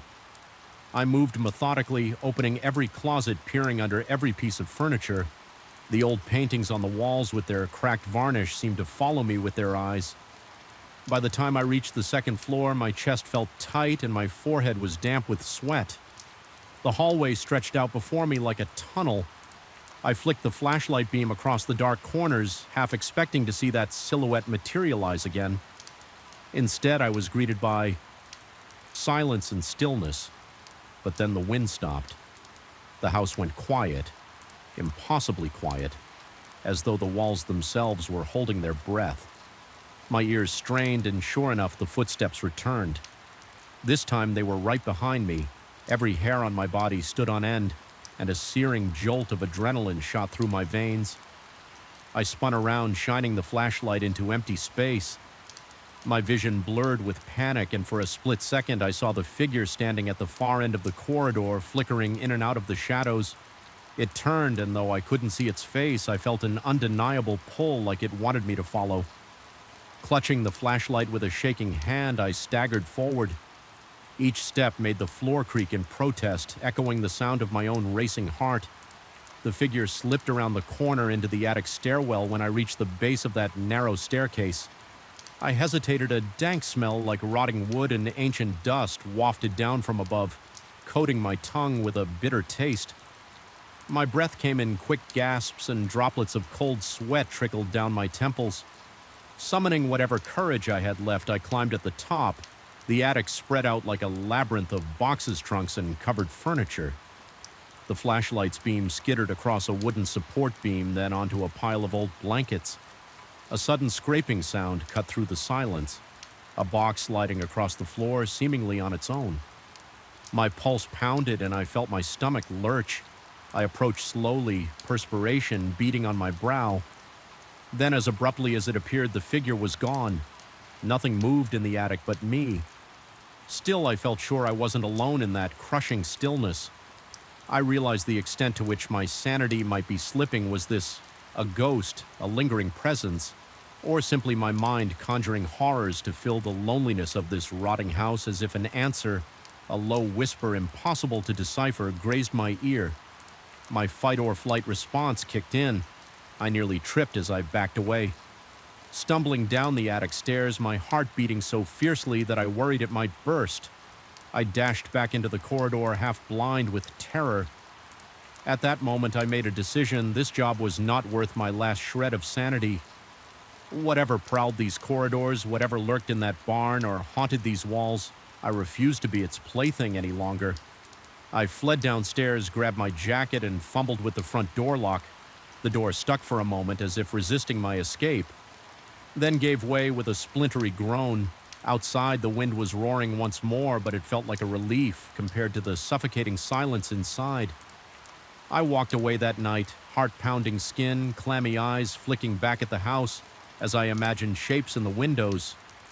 I left the keys in the caretaker's mailbox with a note explaining I couldn't continue. Even in the open air, I couldn't shake the sensation of eyes on me, couldn't dispel the memory of that shifting silhouette and those echoing steps.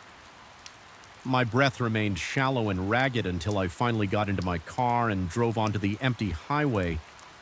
With each mile that separated me from that Orst farmhouse, my chest loosened just a fraction, yet the dread still clung to me like a persistent shadow.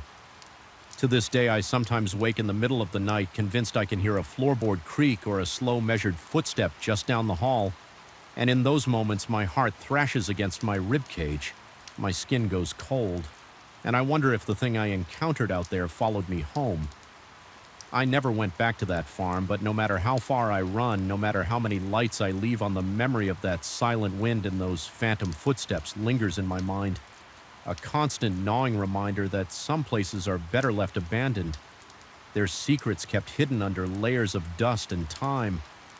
The only true solace I found is in knowing I escaped physically unscathed, but mentally branded by the realization that there are forces we barely comprehend, and I will never forget the sense that on those windless nights the house was alive in its own terrible way, waiting for me to let my guard down so it could unravel what was left of my sanity.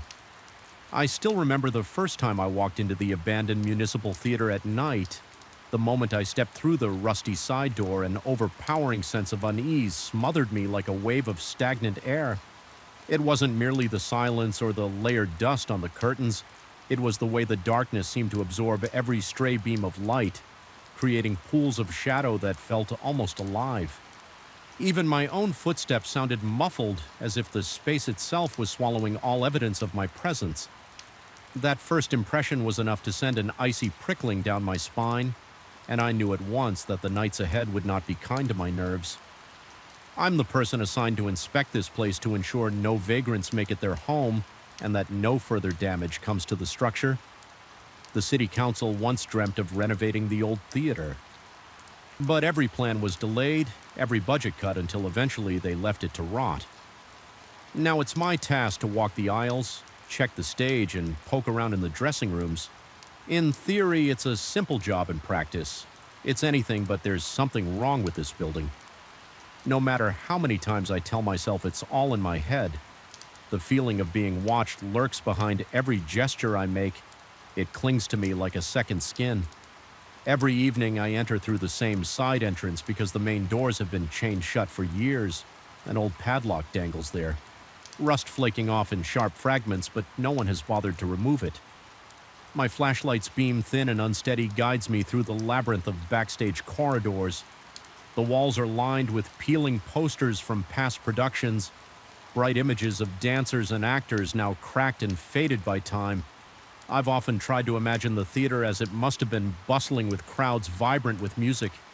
Yet what remains is only the echo, a silent mockery that resonates through the emptiness. The echo is a constant companion repeating my footsteps, my breath, and on some nights repeating sounds I don't think I ever made. Walking through the corridor leading to the stage, I catch glimpses of movement in my peripheral vision. It's never more than a flicker, an indistinct shape slipping between the rows of seats or darting behind a curtain when I snap my head around. There's only stillness. The chairs are in neat lines, all covered in a thin coat of dust, and the heavy curtains hang motionless.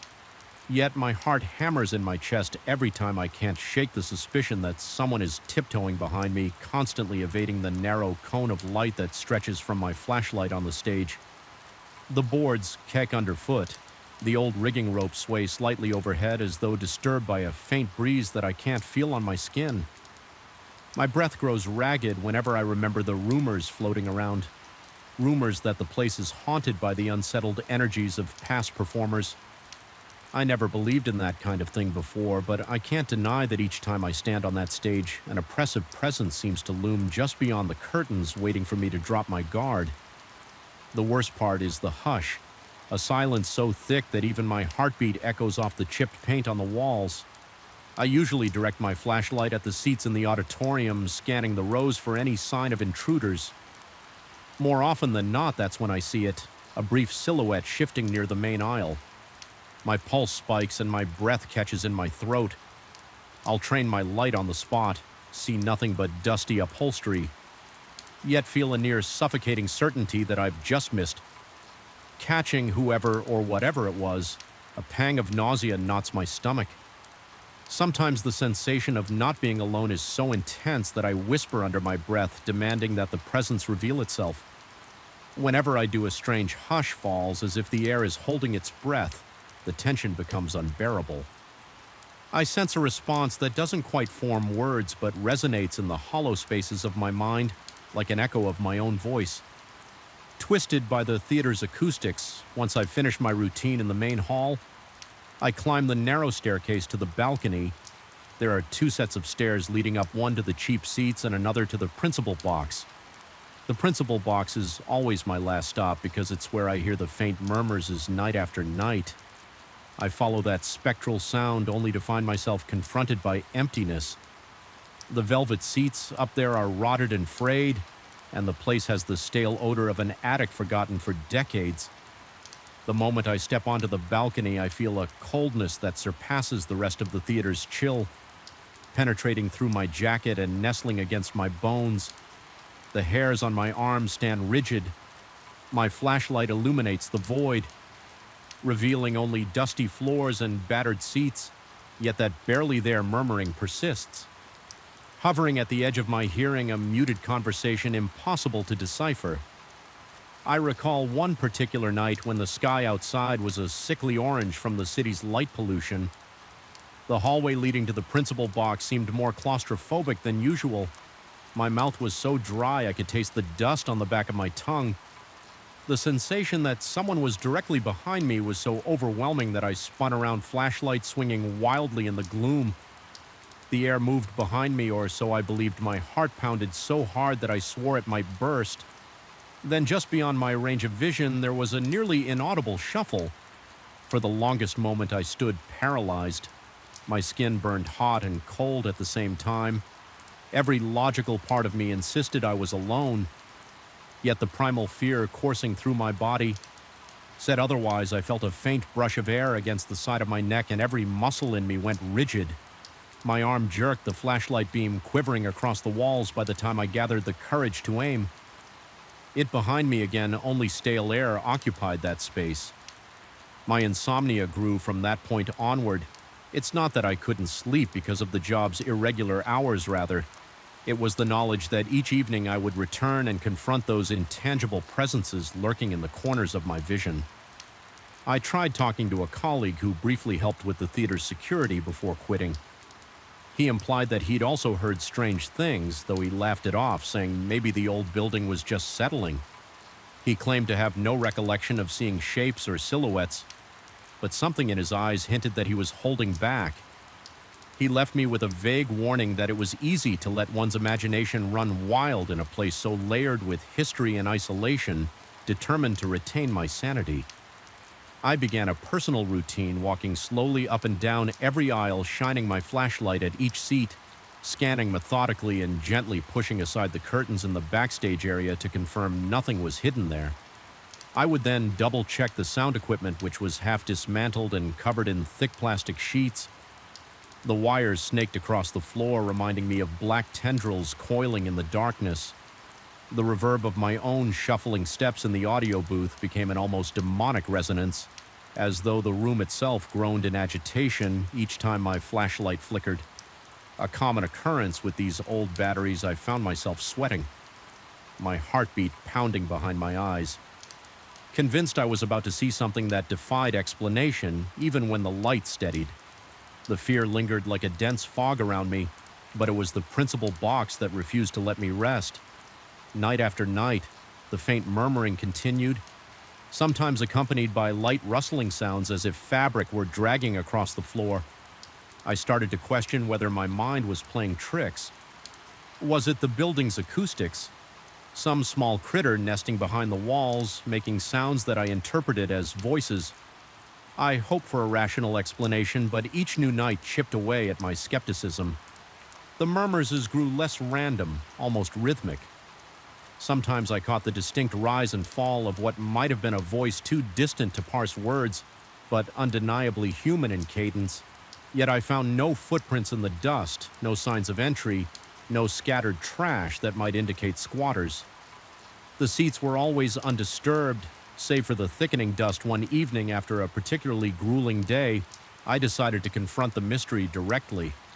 My flashlight in one hand, a portable work lamp in the other, I climbed the stairs to the principal box with my heart racing so fast I felt faint at the threshold. I placed the lamp on the floor, switched it on, and let its bright glow flood the dilapidated space. For the first time I saw the box in glaring detail, peeling wallpaper, cracked ceiling. The tattered velvet of the seats, dust particles swirled in the air.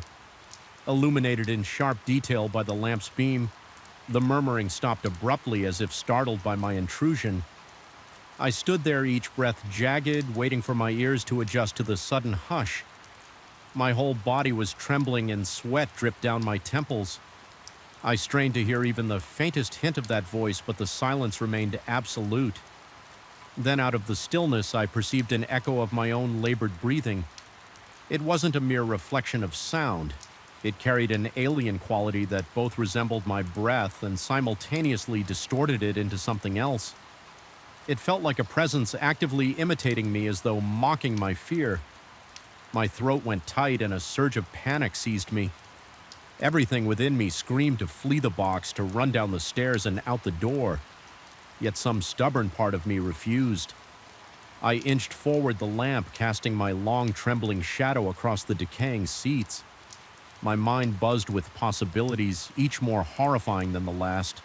I couldn't decide which was worse. The idea that I was imagining all of this, or that something malevolent truly lurked there in that moment. I shut off the lamp and stood in darkness once more, letting my eyes adjust. My intention was to catch any movement in the gloom, to surprise whatever might be hiding for what felt like hours. I stood perfectly still, adrenaline pumping through my veins. Every muscle tensed, then the shadow shifted only a fraction of an inch, but enough to make my stomach twist into knots. The faint, nearly inaudible murmur began again, close enough that I could feel it reverberate in my chest. My entire body shook with dread. My breath quickening to shallow gasps, I forced myself to raise the flashlight. My arm quivering and directed it toward the source of the sound, but the beam revealed only an empty row of seats that was the tipping point. The oppressive weight of uncertainty and fear exploded inside me. My heart thudded so loudly I thought it would reverberate against the walls. My knees threatened to buckle and a cold sweat drenched my back. Stumbled out of the principal box, knocking the work lamp over in my haste. The crash of metal hitting the floor reverberated with a hollow ring in the hallway. I nearly tripped down the stairs, hands gripping the rails so hard my knuckles turned white. The entire theater seemed alive. Then the corridors groaned, the stage ropes creaked, and in the distance I swore I could hear footsteps racing to keep up with me. But every time I whipped around, there was no one there. When I finally burst through the side door into the open air, my lungs gulped the chilly night wind as if I'd been drowning and only now reached the surface. My hands trembled uncontrollably and my mind spun with questions I couldn't answer had I just come face to face with something supernatural, or was this nothing more than the unraveling of my own nerves? I couldn't decide. Even my sense of relief at escaping felt tainted by the knowledge that I'd have to come back the next evening to this day. I can't fully explain the events in that theater. I still perform my inspections, albeit with caution bordering on paranoia. The council hasn't given me any new information, so I have no choice but to continue in silence. Every trip inside feels like entering a labyrinth of echoes and shadows, and I never know what I'll encounter in those unlit loves. The memory of that murmuring in the principal box returns whenever I'm alone, making me question my grasp on reality. Was it my own echo warped by failing acoustics or something older and darker? Feeding on my fear, I'm left with a gnawing certainty that the theater is more than just an abandoned building. It might be a conduit for energies we don't understand, or perhaps it's become a reflection of my own anxieties, magnified by darkness and isolation. Whether the thing that lurks among the seats is real or a manifestation of my unraveling psyche, I can't deny the persistent dread that coils in my gut. Each time I stand on that stage or pass through the back corridors, I sense it watching me from behind the curtains just out of sight.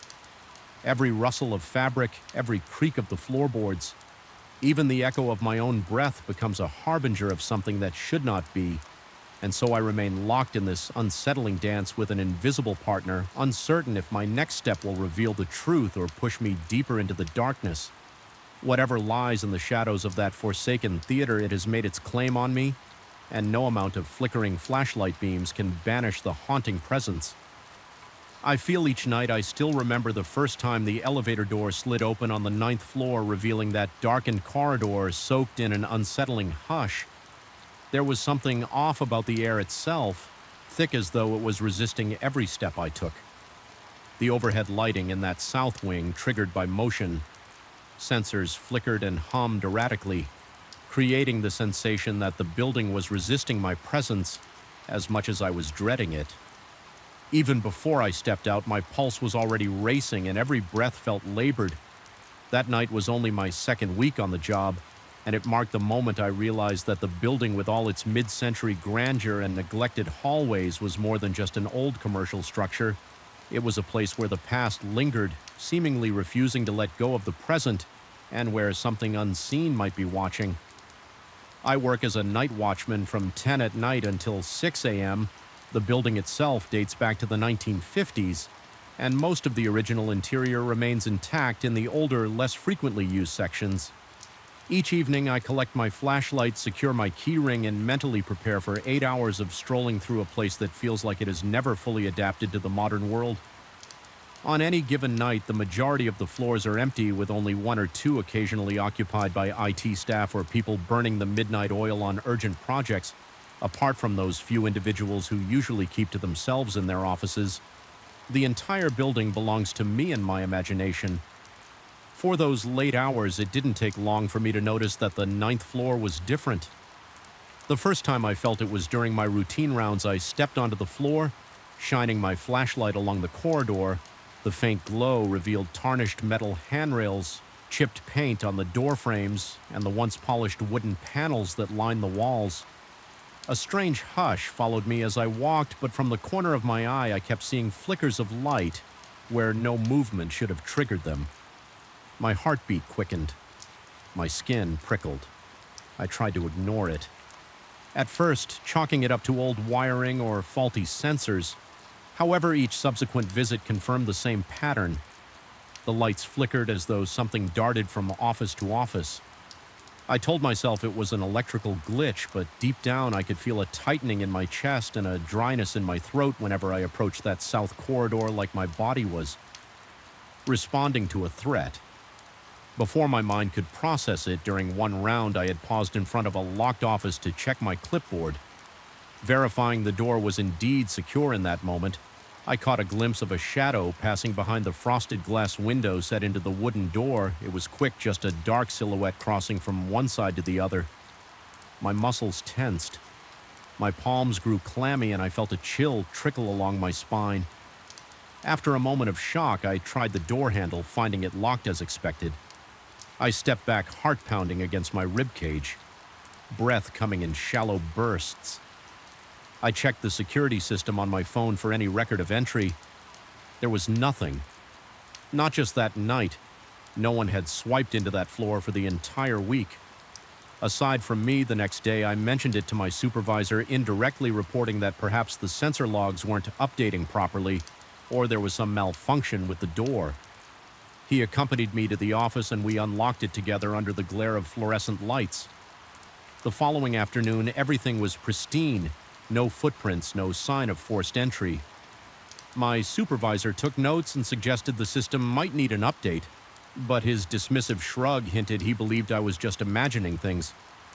I tried convincing myself that my eyes had played tricks on me, that maybe the headlights of a passing car outside had cast a bizarre reflection, or I'd simply spooked myself, but every new shift reinforced my growing discomfort. I noticed that the scuffed floors in the corridor sometimes bore faint smudges that seemed to appear overnight. As though someone had been wandering around on another evening, I heard a soft scraping sound. Just as I rounded the corner to the restrooms, my throat constricted, and the hairs on my arms stood on end. It wasn't loud, but it was distinct, like a chair being shifted across the floor in a vacant office. When I mustered the courage to check, every office was dark and locked. As the weeks went on, the oppressive atmosphere weighed heavier on my chest. The sensation of being watched was no longer a passing feeling. It became a constant presence, especially between midnight and 3 a.m. When the building was at its quietest, I'd step off the elevator and my heart would thunder in my ears. My flashlight beam would tremble slightly from the unsteady grip of my sweaty hands. Every step along that corridor felt burdened by an unseen gaze. I could practically hear my pulse echoing in my head, competing with the faint hum of old air ducts. Strangely enough, the north side of the 9th floor never gave me any trouble. It was the southern stretch, a row of offices that had changed little since the 1950s that exuded this suffocating unspoken tension. The walls were still clad in dark walnut panels that had begun to warp with age. The thick carpeting, a drab brownish gray, had never been fully replaced. so it muffled my footsteps but also seemed to absorb every bit of light from my flashlight. At times, it felt like the building itself was swallowing me up. I tried strategies to cope. I found that listening to music through headphones sometimes helped in the earlier part of my shift. Whenever I reached the 9th floor, I had to take them out. Some primal instinct demanded I keep my ears open as though I needed every sense on high alert. My ears would strain in the silence, picking up the faintest creaks and distant rumbles from old pipes, which in turn fueled my growing paranoia on nights. When staff were in the building, I felt slightly less alone, but they rarely ventured beyond their offices on the lower floors, and I never confided in them about my experiences. It seemed pointless to scare them or label myself as the guy who jumps at every flickering light. Eventually, the experiences escalated one particular night. As I was walking that dreaded hallway, the motion sensor lights behind me turned off, leaving only the fixtures above me illuminated then. Without warning, the lights 3 offices ahead flickered on, even though I was too far away to trigger them. My stomach lurched and I could feel my heart racing carefully. I made my way forward, conscious that my breathing had become raspy as I approached each door. My flashlight revealed only dark, vacant interiors through the narrow panes of glass. Yet the lights continued to come on in sequence, one set after another, leading me down the hallway as if some invisible presence was guiding me or taunting me. Every muscle in my body felt like it was wound tight. My throat was so dry that it hurt to swallow. It got to the point where I reached the last office at the end of the corridor, an older conference room rarely used anymore, and stood there in apprehension. The sensor light above the door was flickering. I placed my hand on the doorknob, feeling a tremor course through me. The doorknob turned easily, but the door itself was stuck as though something on the other side was holding it. I pushed lightly and suddenly it gave way, stumbled forward and nearly dropped my flashlight. The beam revealed an empty room with a long, dust-covered table in the center. The musty smell of stale air assaulted my nose. Once I was inside, the flickering light overhead steadied for a moment. There was no explanation for what had just happened. No reason for the door to be blocked, and then suddenly not. My mind raced and an acute sense of unreality began to sink in. Was I dealing with something supernatural, or was my exhaustion warping my perception? That question became persistent, gnawing at my sanity after that unsettling episode. I started hesitating before stepping off the elevator onto the 9th floor. I'd stand there, hand hovering over the panel, heart pounding, telling myself not to let fear control me, but inevitably I had to do my job. One night I tried a different approach. Instead of walking straight down the corridor, I stepped quietly, almost tiptoeing, to see if I could catch whatever was causing these disturbances. By surprise, my pulse throbbed in my temples, and I could feel beads of sweat forming on my forehead, slowly trickling down into my eyebrows. The overhead fixtures detected me turning on in slow intervals, yet I got the impression there was a shape or presence moving just ahead, slipping out of sight the moment the lights flickered on. My mouth went dry and a slight tremor passed through my legs. My flashlight trembled as I scanned the closed doors, each labeled with a rusted nameplate from a bygone era. Again, that gentle scraping sound emerged from somewhere in the darkness. The hair on the back of my neck stood up. It was followed by what I can only describe as a soft footstep on the carpet. I called out a greeting, more a cracked, hesitant echo of a greeting, but there was no reply. My own voice sounded alien in that space. Lost in the thick silence, I never saw anyone, but the atmosphere felt predatory, like I had wandered into some territory that did not belong to me. The corridor seemed longer, the corners darker. My heart pounded so furiously that I struggled to keep my breathing steady as I passed one closed office. I heard a faint click from within, like a light switch being toggled when I directed my flashlight through the small glass panel. I saw only darkness and my own reflection. Then a thought crossed my mind with startling clarity. Perhaps I was being watched from inside the room, observed just as clearly as I observed my own reflection. That realization twisted my gut, and I moved on in a rush. Unwilling to stay near that door for a moment longer, the final straw came on a night when I found that every sensor light on the ninth floor was blinking in a sequential pattern from one end of the corridor to the other, as if they were waving me forward with my pulse hammering in my chest. I followed that macabre path, each step taking me closer to that last office. At the far end, the door was slightly ajar, even though it should have been locked. My flashlight revealed a yawning blackness inside, inching closer. I felt a wave of clamminess wash over me, as if I were crossing into a region untouched by time. Inside was a single desk, an old wooden thing with curved legs set below a fluorescent light that sputtered on as I approached. The drawers were all half open. My breath caught in my throat all around me. I felt a sensation that was akin to static electricity. Fine prickles dancing along my arms, accompanied by a low hum I couldn't quite place.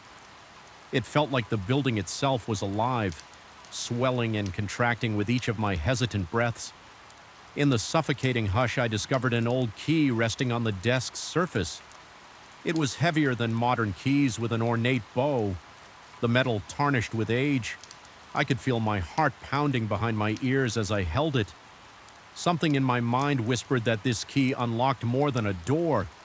It might open the final threshold between the present and whatever restless force lingered in this place. Every logical instinct in me said to leave it, but a morbid curiosity drove me to take it in my hand. The moment I did, that faint hum rose to a static buzz and the overhead light flickered violently. I felt a surge of panic rattle my nerves.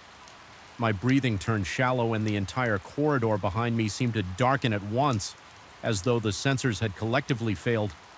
Only that sputtering light in the office remained, casting long, warping shadows across the walls. For a split second, I thought I saw a figure reflected in the dusty window behind the desk, a tall, dark outline that didn't match my proportions, swaying slightly as if it were waiting. My heart jumped and my body reacted on pure instinct. I lunged for the door and rushed into the corridor. The key clenched tightly in my palm. My legs felt weak, almost buckling under the weight of terror and adrenaline. I sprinted for the elevator, jabbing the button repeatedly when the doors finally slid open. I dove inside, jamming the closed door button as though my life depended on it. The elevator descended with its usual slow hum, but it felt like it was taking forever. In that moment, I was convinced something was in that corridor, pressing against the sealed elevator doors, trying to follow me. When the doors finally parted, in the lobby, I stumbled out, panting, my body slicked with sweat, my mind reeling, my vision swam with a mixture of relief and residual fear. I spent the rest of that shift in the security office downstairs, occasionally glancing at that old key I had left on the desk, uncertain if taking it would bring something more menacing upon me or if leaving it there had sealed my fate. Anyway, I haven't returned to that corridor in the same way since. Now I make my rounds, but I pass through the ninth floor. Swiftly, my body tensed as though bracing for a collision. I still sense it there. The flickering lights, the drifting shadow, that choking sensation in the air. I know that I'm not alone in those hallways. Whether it's some lingering presence from the building's past or a figment of my own unraveling psyche, I can't shake the notion that I've opened a door I can never fully close even now, as I step off the elevator and steel myself for the short trek to check the southern corridor. My entire body is coiled tight and sweat beads on my upper lip. A persistent tremor lives in my hands. My breath catches at every sudden flicker, every creak, every subtle shift of darkness. The building hums around me, the old pipes and aging electricity forming a dissonant chorus. I used to dismiss these occurrences as symptoms of a faulty sensor system or an overactive imagination, but now I'm convinced that something lingers there beyond the locked doors and dusty corridors. Feeding off my fear, I haven't told anyone the full extent of these events. The supervisors don't seem interested in ghost stories, and any colleagues who might listen would probably think I'm unraveling. Maybe I am, but each night I feel that presence looming, pressing against the edges of my vision, toying with the flickering lights, reminding me that this building, with all its history and neglect, has become more than just a backdrop to my nightly routine. It's become a labyrinth of unseen truths, a place where time and memory have curdled into something malevolent. I don't know how much longer I'll last here. Part of me wants to quit, to step away from this place and never look back.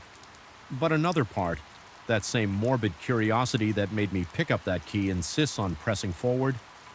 It insists there is a truth to be uncovered, something that explains the watchful eyes, the phantom footsteps, the lights that flicker without reason. For now, I endure each shift as best I can, breath catching in my throat whenever I hear the floorboards creak or see a shadow cross a locked door each time I insert my key into the elevator panel. For the 9th floor, my pulse accelerates and a bead of cold sweat forms at my temple, and so it continues, night after night, a quiet psychological war between what is real and what might be lurking just out of sight. I'm locked in that battle heart pounding with each new step into the corridor, uncertain if I'll ever find relief, but equally uncertain if I can escape the building's hold on me. The only thing I know for sure is that my life, once filled with routine and monotony, now feels forever on the cusp of revelation or insanity in that uncertain space.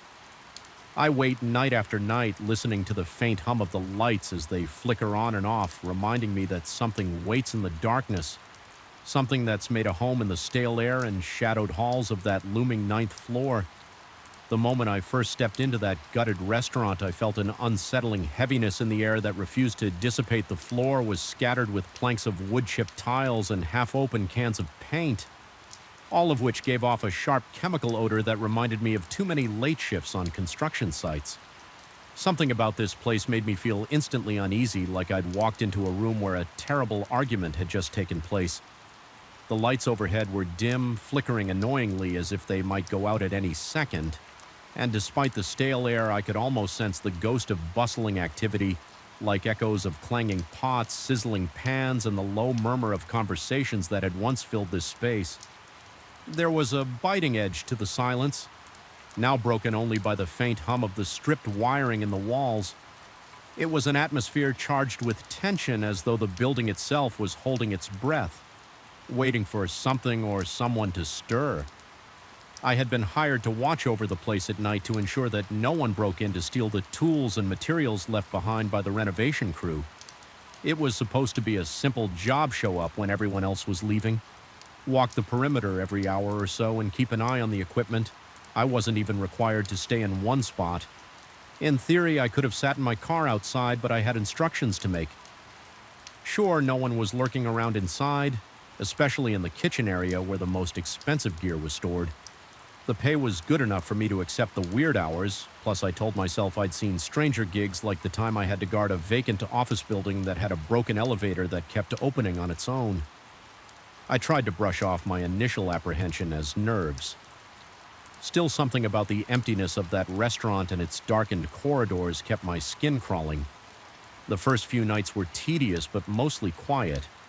I'd arrive around midnight, flip on a few overhead lights in the main hallway, and set up my small portable lamp near the entry, creating a make-a-do workstation. The rest of the building would remain cloaked in shadows, the flickering bulbs illuminating odd corners.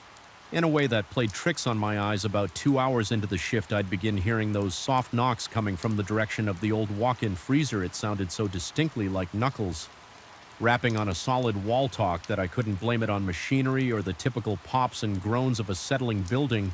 And yet, each time I worked up the nerve to investigate, I found nothing more than a dark, empty storage area, the hinged freezer door wide open and no sign of any disruption. I'd shine my flashlight across the walls, checking to see if a loose panel might be the culprit, but everything seemed secure. It was as though something or someone was deliberately tapping, just to make me come over, only to vanish the moment I arrived on the 3rd night. I noticed a mirror placed at an odd angle on the long prep counter in the kitchen. It looked like it had been there for ages, gathering dust. It was large, with a tarnished frame that suggested years of use. Sometimes when I walked by in my rounds, the overhead light would catch on its surface just right, and for the briefest moment I think I saw movement in the reflection. At first I chalked it up to my own silhouette crossing the kitchen, but twice I could have sworn I spotted something else, something behind me that disappeared the instant I whipped around. My heart pounded so loudly I could hear my pulse in my ears. Each time I thought I saw that flicker of motion, a low wave of cold dread washed over me. My breath would become shallow and I'd feel beads of sweat forming on my forehead. I told myself it was exhaustion, that a mind left idle in a silent building will start weaving illusions. Still, the unnerving sensation lingered, making me doubly alert as I paced the halls. By the fifth night, I was growing accustomed to the sporadic knocks near the freezer, though they still set my teeth on edge. I'd begin my watch by checking every corner of the restaurant thoroughly. Reassuring myself that I was alone, the building was designed with multiple dining rooms, each with its own distinctive decor, though it was all half torn down, now exposing the skeleton of what had once been a stylish eyrie. I'd walk through them feeling the dry dust cling to my boots and the sense of desertion creeping along my spine. Then I'd move into the main kitchen, a large space with metallic counters and overhead racks. Meant for pots and pans, many of those racks were empty. Now the pots collected in a dented pile on the floor by the pantry door. Still, the tension in the room was oppressive. The single functioning fluorescent tube in the ceiling made everything look washed out and sickly. Its faint buzzing filled the silence in a way that felt almost aggressive, drilling into my head until I wanted to scream, just to break the monotony of that noise one night. As I was fiddling with some electrical cables near the entrance, I heard the distinct clang of metal hitting metal from the kitchen. My mind instantly jumped to the conclusion that a trespasser had broken in to steal the leftover equipment. My heart throbbed in my chest like it wanted to escape. I sprinted toward the source of the commotion. Adrenaline spiking through me. When I got there, I found nothing. The battered pots were still in the corner undisturbed, and there was no sign of forced entry or anyone else present. I shone my flashlight across the counters, the cold steel reflecting back at me, but there was no other movement. It was a silent, chilling emptiness. The only evidence I had of something unusual was the echo of the clang still resonating in my ears. My breath was ragged and my skin prickled with goosebumps. It felt like stepping into a vacuum where reality warped and left me stranded, unsure of my own senses as the nights wore on. Paranoia began gnawing at my sanity. It started small, the feeling of being watched whenever I bent down to pick up a tool or rummage through a box of cables. I could practically feel eyes boring into the back of my head. But the moment I straightened up and spun around, there was no one. Other times I'd pass by that mirror and catch a glimpse of a shape, some kind of dark outline standing just outside my field of vision. Each time I looked directly, the shape would dissolve into the gloom. At one point, I even thought I saw the reflection of a pale face behind me, distorted by the mirror's tarnished edges. My throat went dry and my palms broke out in a cold sweat. I had to shut my eyes for a moment to steady myself, and when I looked again, the face was gone, leaving only the reflection of my own trembling figure under the harsh fluorescent light. Lack of sleep began to wear me down. My mind kept replaying every small anomaly, the knocks, the glimpses of movement, the echoing clang of pots on an endless loop. My chest would tighten with anxiety whenever I stepped into the building, as if an unseen presence was pressing down on me. Draining the air from my lungs, I started doubting my own recollection of events. Maybe the knocks had a rational explanation. Perhaps the movement in the mirror was just a trick of the light, or maybe the pots had just shifted due to some vibration. But no matter how hard I tried to rationalize these experiences, I couldn't shake off the primal fear that something was terribly wrong here. My heart raced every time I entered a dark corridor. My hands trembled and my vision sometimes blurred at the edges, like my body was ready to snap into fight or flight mode without warning. The final straw came one night when I was conducting my usual round in the corridor leading to the walk-in freezer. The faint overhead bulb kept flickering, casting dancing shadows on the walls. Then I heard it talk louder than before, as if the knocks were right next to my ear. My entire body froze. My lungs seized up, and I felt a chill race down my spine, summoning what courage I had left. I stepped toward the freezer door. It lay ajar like a mouth waiting to swallow me. I reached out with my flashlight, its beam quivering because my hand wouldn't stop shaking inside. It was just darkness broken by the circular reflection of my flashlight on the walls. The temperature was cool but not freezing, and every surface looked damp and unwelcoming. Then from somewhere in that darkness, I heard what sounded like a faint exhale, almost a sigh. My chest constricted and I stumbled back, feeling my heartbeat thunder in my ears. I tried to tell myself it was my own breath echoing in the enclosed space, but I didn't believe it. I slammed the freezer door shut, nearly dropping the flashlight in the process. My heart was pounding so violently that I felt dizzy. A wave of nausea rolled through me and I thought I might pass out right there instead. I forced myself to move because the one thing more frightening than running was standing still. I practically bolted into the main dining area. The light was dim, and in the reflection of the windows I could see my own panicked face. My vision blurred at the edges, and I found myself gasping for air. I tried to calm down by reminding myself that I'd been alone in plenty of spooky buildings before, that I was just letting my imagination run amok in a deserted restaurant with a weird vibe. But reason had no hold on me anymore. My entire body screamed that I was in danger and that I needed to leave, yet I couldn't abandon my shift. I had a job to do. So I studied myself and decided to end the night's rounds with one final check of the kitchen. My logic was simple: if I got through this last sweep, I could haul up by the entrance until morning. That was the plan, but as I stepped back into the kitchen, I noticed that the old mirror on the prep table had shifted. It was tilted more upright than before, revealing a broader reflection of the room. My pulse hammered and I swallowed hard, forcing myself to walk toward it. With each step, the mirror seemed to magnify every shadow, every speck of dust dancing in the stale air. I could see the large metal counters behind me in the reflection, the ceiling light flickering above, and the empty racks that once held pots. Then in a jarring instant, I saw that shape again, a dark silhouette standing just beyond the door. My stomach twisted and my breath caught in my throat. I spun around to face it directly, nearly dropping the flashlight. But the doorway was empty, just the cold gloom of the corridor behind it. When I looked back at the mirror, the silhouette was gone. A creeping sense of dread slithered up my spine, and for a moment I felt like my limbs were made of lead. I'd had enough. My nerves were shot, and the oppressive atmosphere was suffocating. I backed away from the mirror, eyes darting to every corner of the kitchen. My heart was pounding so hard I could feel it in my temples. The overhead light flickered again like a mocking stutter. Every muscle in my body told me to run to escape. I rushed out of the kitchen past the dusty dining room chairs stacked against the walls and found my way to the main entrance. The door felt stuck as I tried to push it open, and for a split second panic seized me. It gave way after a forceful shove, the cool night air hitting my face like a slap. I stumbled outside, chest heaving, and leaned against the brick exterior. The silence of the empty street almost felt comforting compared to the oppressive hush inside. I did return the next night, determined to face whatever was happening in that restaurant. But the tension in my body was almost unbearable as I stepped through the doors again. This time I felt a strange mix of dread and defiance. I refused to be scared off by something that had no logical right to be there. I walked the corridors more quickly than usual, double-checking the lock, scanning every inch with my flashlight.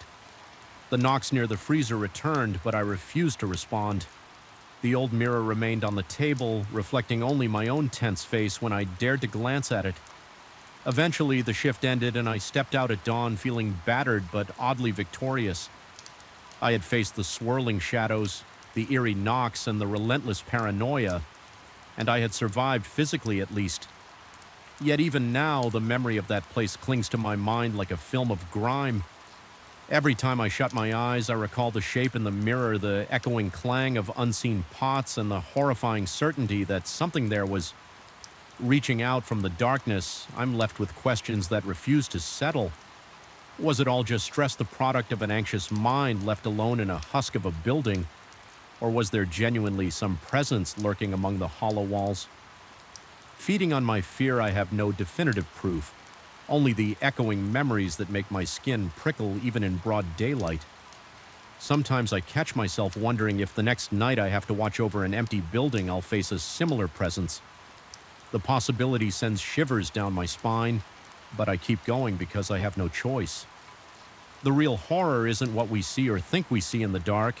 It's the nagging doubt that we may never truly know what's hiding just beyond the reach of our flashlight beams, and it's that lingering uncertainty that ensures I'll never forget those nights of solitary vigilance, listening to the hollow knocks on the freezer wall, waiting for a shape to appear in the mirror that shouldn't be there, and feeling the relentless churn of dread that no amount of rational thought can erase. I felt the chill the moment I stepped through the side entrance of the clinic. Even though the corridors were kept at an even temperature, there was a penetrating cold that snaked across my skin and settled deep in my bones. My first few nights on the job had been relatively calm. Sterile hallways, humming fluorescent lights, the occasional drip of a faucet that needed fixing. But as the clock approached 3 a.m. on my second week, an unmistakable dread began to gnaw at me. It was as if the building itself were exhaling a slow, freezing breath, warning me that something was off. That was when I first noticed the door at the end of the corridor silently opening and closing on its own, as though beckoning me deeper into the gloom. I had been hired to cover the night shift in a medium-sized medical clinic, one that officially closed to the public at 8 p.m. Only a few overhead lights remained on for basic visibility. They created pockets of yellowish glow in an otherwise dark space. My responsibilities were straightforward: supervise the generator, ensure that any essential equipment remained functional, and make certain no unauthorized persons wandered in it. Sounded simple enough. The pay was decent, and I appreciated the solitude, but I quickly learned that solitude can play tricks on a man, especially when the environment does half the work for you. After my first few nights, subtle occurrences started to pile up, each one leaving me a bit more unsettled. It began small one night as I walked the corridor that connected the waiting area to the main examination rooms. I heard a faint click. I paused, thinking it might just be the heating system or some leftover mechanical noise. Then I heard it again, another distinct click. It reminded me of the noise a latch makes when a door closes. I turned around and saw that the internal door leading to the exam rooms was swinging gently, the handle rattling ever so slightly. At first, I convinced myself there was a draft. I checked every window in the hallway, found them all locked. I adjusted the thermostat, thinking maybe a change in air pressure was responsible, but the door continued to move in that subtle, unsettling way. After a while, it stopped, as if it had never moved at all. The corridor was quiet again, but my pulse was racing and my hands felt clammy. I refused to let my mind jump to irrational conclusions. It had to be a simple mechanical glitch, I told myself. Or perhaps the building settling, but as the days passed, the oddities intensified. A week later, I started noticing soft murmurs coming from the direction of the nurses' resting area. This was typically empty at such a late hour, with the staff gone home. Hours earlier, the hum of voices was barely audible, like a conversation muffled by thick walls. I strained my ears, trying to pick out words or even the cadence of real speech, yet every time I moved closer, the sound faded into an untraceable hush. Convinced I was not imagining these noises, I decided to record them. I placed my phone on the counter outside the nurse's station, set it to record, and walked away when I played the file back. It was nothing but static and whispers, too garbled to understand. I couldn't dismiss it outright. It was there, but it made no sense. Even the background hiss had a sinister edge to it, like a breeze blowing through a crypt. My temples pounded with the realization that something was happening. Beyond the edges of my rational explanation, the strangeness reached a turning point when I began seeing quick flashes of light in the corridors. They were never constant or even predictable. Sometimes I would be in the break room sipping stale coffee, and a flash would illuminate the hallway through the window on the door, just for the briefest second, as though someone had flicked a flashlight on and off. Other times I'd be standing in the corridor itself, completing my rounds, and my peripheral vision would catch a strobe-like flicker against the wall. I checked the clinic's log and the emergency lighting system, but everything was in working order. The spare flashlights were locked in a cabinet that I alone had access to at night. On one occasion, I even rushed toward the source of the flicker, expecting to find faulty wiring or some reflection from outside, but there was nothing, just the sterile emptiness of a place not meant to be occupied at those hours. As these incidents grew more frequent, I felt my own body betraying me. Under the weight of anxiety, my throat would go dry each time I heard the slightest noise. My fingertips would grow numb with pins and needles when I turned a corner expecting the corridor to be empty, but fearing it might not be. My heartbeat was so loud in my ears that sometimes I thought the clinic was pumping it through the ventilation system. Each breath felt like a stifled plea for reassurance. I tried sharing my concerns indirectly with one of the day shift supervisors. I mentioned that the door near the exam room seemed to have some issue with its latch. I hinted that perhaps the electric wiring in the corridors might need a once-over given the unexplained flashes. He listened politely, or at least pretended to, but seemed dismissive. He suggested the building might be old and joked that I was probably tired from adjusting to nighttime work. When I pressed about the static-laden recordings, he shrugged and said that electronics can pick up all sorts of interference. There was no direct confrontation, but I left that conversation feeling more alone than ever, convinced that no one would take my growing terror seriously. The real trouble started in the early hours around 3 in the morning when the entire clinic seemed to shift into a different personality. The lights that were meant to stay on would dim in a strange, irregular pattern, as if the clinic were breathing my reflection, and the glass doors of the waiting room would appear distorted, slightly elongated. The hum of the HVAC system seemed to adopt a fluctuating pitch, producing an almost melodic moan. During one of my rounds, I stood still in the hallway for a moment, holding my breath, and realized I could feel vibrations through the soles of my shoes, like a low-frequency resonance that you might expect from heavy machinery. The generator was 2 floors below, but this was different, pulsing, rhythmic, almost alive. One especially unnerving night, I noticed a shadow crossing the corridor in front of me. It happened so fast that I nearly doubted my own eyes. The silhouette was tall and leaned slightly forward, as though peering around a corner before disappearing. My heart jolted so violently that I felt it might tear through my ribcage with sweat. Gathering on my forehead, I sprinted to the intersection of hallways, half expecting to confront an intruder, but no one was there and no door was open. The entire space was silent, but for my own ragged breathing echoing off the sterile walls. In those moments, I questioned whether I was losing my grip on sanity each time I tried to rationalize a new experience. The clinic threw another inexplicable phenomenon my way. One night, I discovered footprints in the dust near the generator room. They were faint and seemed to appear out of nowhere, ending abruptly as if the person had vanished into thin air. Another time, I became convinced I could smell antiseptic in the main hallway, an overwhelming pungent odor like the entire corridor had been freshly scrubbed with chemicals, yet there was no sign of recent cleaning and the smell dissipated. The instant I tried to trace it, my attempts to maintain composure often failed. I could feel the sweat rolling down my back. Even in the climate-controlled environment, my breathing became shallow whenever I heard the slightest creak. The overhead lights would flicker, and my vision seemed to flicker with them. More than once, I thought I caught a glimpse of a figure in a lab coat down the corridor, but each time I blinked, it was gone. This wasn't a place that felt safe anymore. It was as if the clinic were a living thing reacting to my fear feeding on it. I found myself so tense that I would jump at the clang of a mop bucket in a distant janitorial closet, or the mechanical sigh of a door at the far end of the building. One of the most disturbing nights came when I decided to approach the exam room door that had been opening and closing. It was around 3:10 a.m., and I felt a sense of dread that went beyond anything I'd experienced. Up to that point, there was a flicker in the fluorescent lights, and that door was again swaying slightly, an eerie invitation. My stomach felt twisted as though someone had knotted it from the inside, and I could taste bitter acid at the back of my throat. I inched toward the door, each step accompanied by the squeak of my rubber soles against the tile floor. The corridor felt impossibly long, and I could have sworn the door was receding further away, as if the hallway were stretching itself out to keep me from reaching it. When I finally stood in front of it, I placed my hand on the handle. It felt cold and strangely damp, like it had been sitting in a freezer. Slowly, I pushed it open. The exam room behind it was dark, illuminated only by a faint glow seeping through the blinds from the streetlights outside. My heart thudded so loudly that it drowned out every other sound.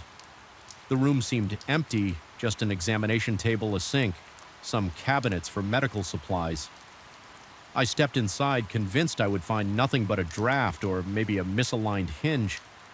Then I heard a soft shuffle from a corner. I froze. My scalp prickled as though every hair was standing on end. My vision blurred momentarily, mustering courage. I pointed my flashlight into that corner. There was no one there, only a metal stool and a rolling tray. Yet the stool was turned slightly as though it had just been moved. My breath came out in a ragged gasp. I stepped backward, nearly tripping over my own feet, and fled the room without looking back. Ever since that night, the sense of oppression in the clinic deepened. Even the silence felt loaded, like it was vibrating with a hidden message. The faint whispers near the nurse's station returned almost every night. If I tried to record them, I heard only static on playback.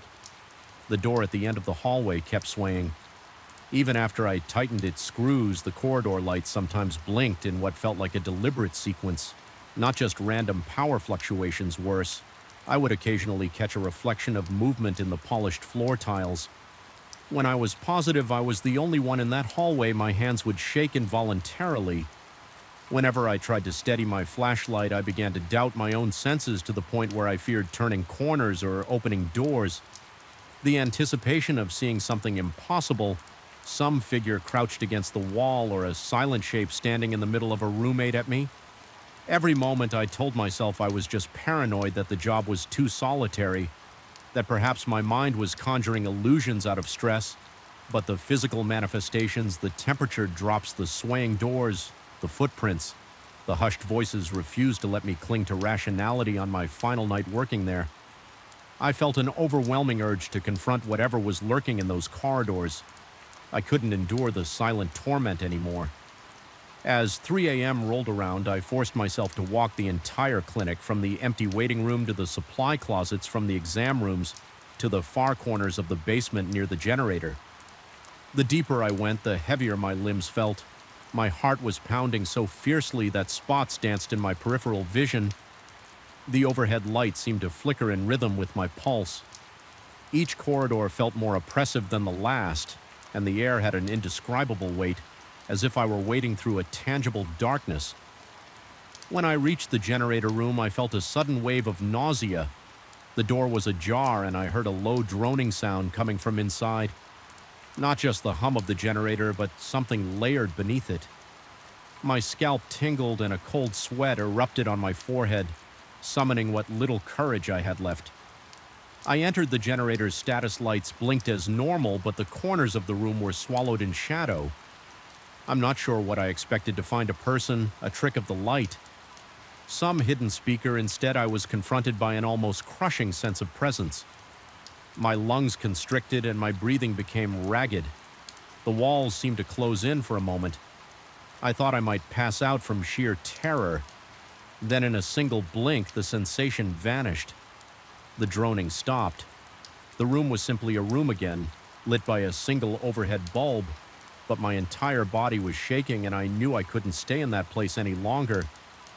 I slammed the door and stumbled back upstairs, shutting off lights and double-checking locks far more hastily than usual. My car keys felt slippery in my hand as I fumbled my way to the side exit. The night outside was calm, far calmer than my own mind. I took one last glance back at the clinic for a second. I thought I glimpsed a flicker of white light behind one of the second-floor windows, but I refused to linger. I got in my car and drove away, my heart racing with the adrenaline of escape. I never returned to that night shift I gave. My notice the following morning, citing personal reasons. Even now, when I drive past that building, I feel a pang of dread that shoots straight through my chest. My breathing becomes shallow and my fingers tense on the steering wheel. Sometimes I wonder if anyone else experiences the flickering lights or hears those distant murmurs. Perhaps it all stopped once I left, or maybe the clinic just found a new late-night caretaker, someone else it can lure into the labyrinth of its silent halls. Either way, I can't shake the feeling that whatever existed in those corridors is still there, waiting in the darkness, opening and closing doors for the next person who dares to walk its halls alone. And every time the clock strikes 3 in the morning, I'm certain the building draws in a quiet, malevolent breath, an invitation or perhaps a warning echoing through those deserted corridors. Long after I've gone, I still remember the chill that swept through me the first time I set foot inside that vast concrete labyrinth. The clock on my phone had just ticked past midnight, and the silence was so absolute that each step felt like a trespass. Something in the stale air warned me that I didn't belong there, that the shadows clinging to the walls were not mere absences of light, but watchful presences. My pulse hammered in my ears as I made my way through the lobby for my very first shift. Little did I know how profoundly that place would get under my skin and how each night would intensify a creeping dread. I couldn't explain away I had been unemployed for months. When I finally took this maintenance job in a sprawling residential complex, the place was massive with multiple towers jutting up into the night sky like silent sentinels. Each had its own set of potential issues: water pump failures, power outages, jammed trash chutes, problems that often manifested during the witching hours. The pay was decent and I was desperate, so I didn't hesitate to accept the graveyard shift running from midnight to 6 a.m. At first, I convinced myself that the stillness of the night would be easier to deal with than the chaos of daytime. Fewer people meant fewer distractions, and I could focus on my tasks without having to worry about residents hovering around me. That was before I discovered the tower labeled 7. Even now, just thinking about its looming silhouette sets me on edge. The building manager vaguely mentioned once that Tower 7 had an unreliable electrical system prone to strange surges and random flickers. He claimed it was nothing more than outdated wiring, and poor insulation brushed it off as a nuisance that often required a reset in the breaker room. But there was something in his eyes that made me wonder if there was more to the story. He averted his gaze as though recalling events he'd rather not articulate during my first week. The radio crackled almost every night, alerting me to a sudden power failure in Tower 7. Always the same floor, often the 10th or 11th, and always the same time. 2 in the morning, give or take each time, I would do as train trudge to the building's exterior door, climb into the echoing stairwell and find nothing. The lights would be on, the hallway would be empty, all circuits would be functioning perfectly. My attempts to troubleshoot were fruitless, but the radio alerts kept coming. By the end of that week. Just the thought of stepping inside Tower 7 set my nerves on edge. I rationalized the creeping fear, told myself it was simply stress from being alone in an unfamiliar environment. But a few nights later, I heard something that still causes my skin to prickle. When I recall it, I had received yet another intercom call about lights going out on the 10th floor, annoyed but obligated. I grabbed my flashlight and climbed the stairs, footsteps echoing in that cramped concrete chamber. When I reached the 9th floor landing, I felt a tug of apprehension. My heart thudded, sweat beaded on my forehead, and my throat went dry. Then I heard footsteps above me, slow, deliberate, one step at a time, as if someone was walking in sync with my own pace, but maintaining a level above. For a second, I thought it might be a resident. Returning from a late-night errand, concerned they might need help or could be disoriented in the dark. I rushed up the final flight. My flashlight beam darted across the walls and the door to the 10th floor corridor. Nobody was there. I thought perhaps the person had quickly gone inside an apartment, but the hallway was dead silent. The tension in my chest made it difficult to breathe. I forced myself to check the breaker box, only to find everything in order. No circuits tripped, no burnt smell, no flickering lights. The building system was perfectly normal. On my way back down, I realized my hands were shaking so badly that I almost dropped the flashlight. My legs felt weak, as though the stairwell itself was pulling me in with each step, urging me to turn around to go back up. It was an insane thought, but I couldn't shake it. I managed to leave the building, but long after I returned to my small maintenance office, I couldn't dispel the sense of being watched. Things didn't get easier during the rounds outside. Either the complex's parking structure sprawls beneath the towers with a labyrinth of concrete pillars and dim overhead lighting. At the far end of this subterranean lot sits a storage room filled with spare tools, replacement pipes, and maintenance odds and ends. The moment I cross into that area, a faint scraping noise rises above the hum of the fluorescent lamps. It's a soft, eerie sound, like metal rasping over metal. Steady and persistent. I once spent nearly half an hour trying to locate its source. I checked loose grates, examined vents, tested every tool on the racks. Nothing yet. The sound persisted, always seeming to come from a spot just out of reach behind some shadowy pillar or within the bowels of the wall. Each time I'm down there, my pulse skyrockets and sweat makes the collar of my shirt cling to my neck. The back of my skull tingles, and it feels like if I dare to turn around too quickly, I might catch a glimpse of something or someone standing behind me. The uncertainty is maddening. One night I spoke with a security guard who was on his way out, and he suggested that perhaps the underground levels pipes were old and rattling underwater pressure. I didn't argue, but I sensed he was just making excuses. Maybe he'd heard something too and wanted to rationalize it. I didn't exactly confide my deeper fears, instead I kept them to myself. Certain I'd be mocked for letting my imagination run wild after all. I needed that paycheck letting on that I was unnerved might have threatened my ability to keep this job, so I moved on, ignoring the sense of dread each time the elevator's fluorescent lights flickered or the radio blared to life with another phantom call. One of the most jarring incidents happened about a month into this routine. I was in the main office when the intercom panel chimed again and a mechanical voice announced an electrical failure in Tower 7 ground floor. My heart sank. I braced myself and headed out. The night air was oddly still, and every window in the entire complex seemed to watch me make my way to that ominous entrance. I pushed the lobby doors open, stepping onto a marble floor that glowed faintly under emergency lighting before I even reached the front desk. The elevator doors slid open by themselves. At first I thought a resident might be inside, but it was empty. Its overhead light flickered in an unnerving staccato pattern. Taking a cautious step forward, I peered at the buttons on the panel. They flashed randomly as though an invisible hand was pressing them in quick succession. Then everything went dark.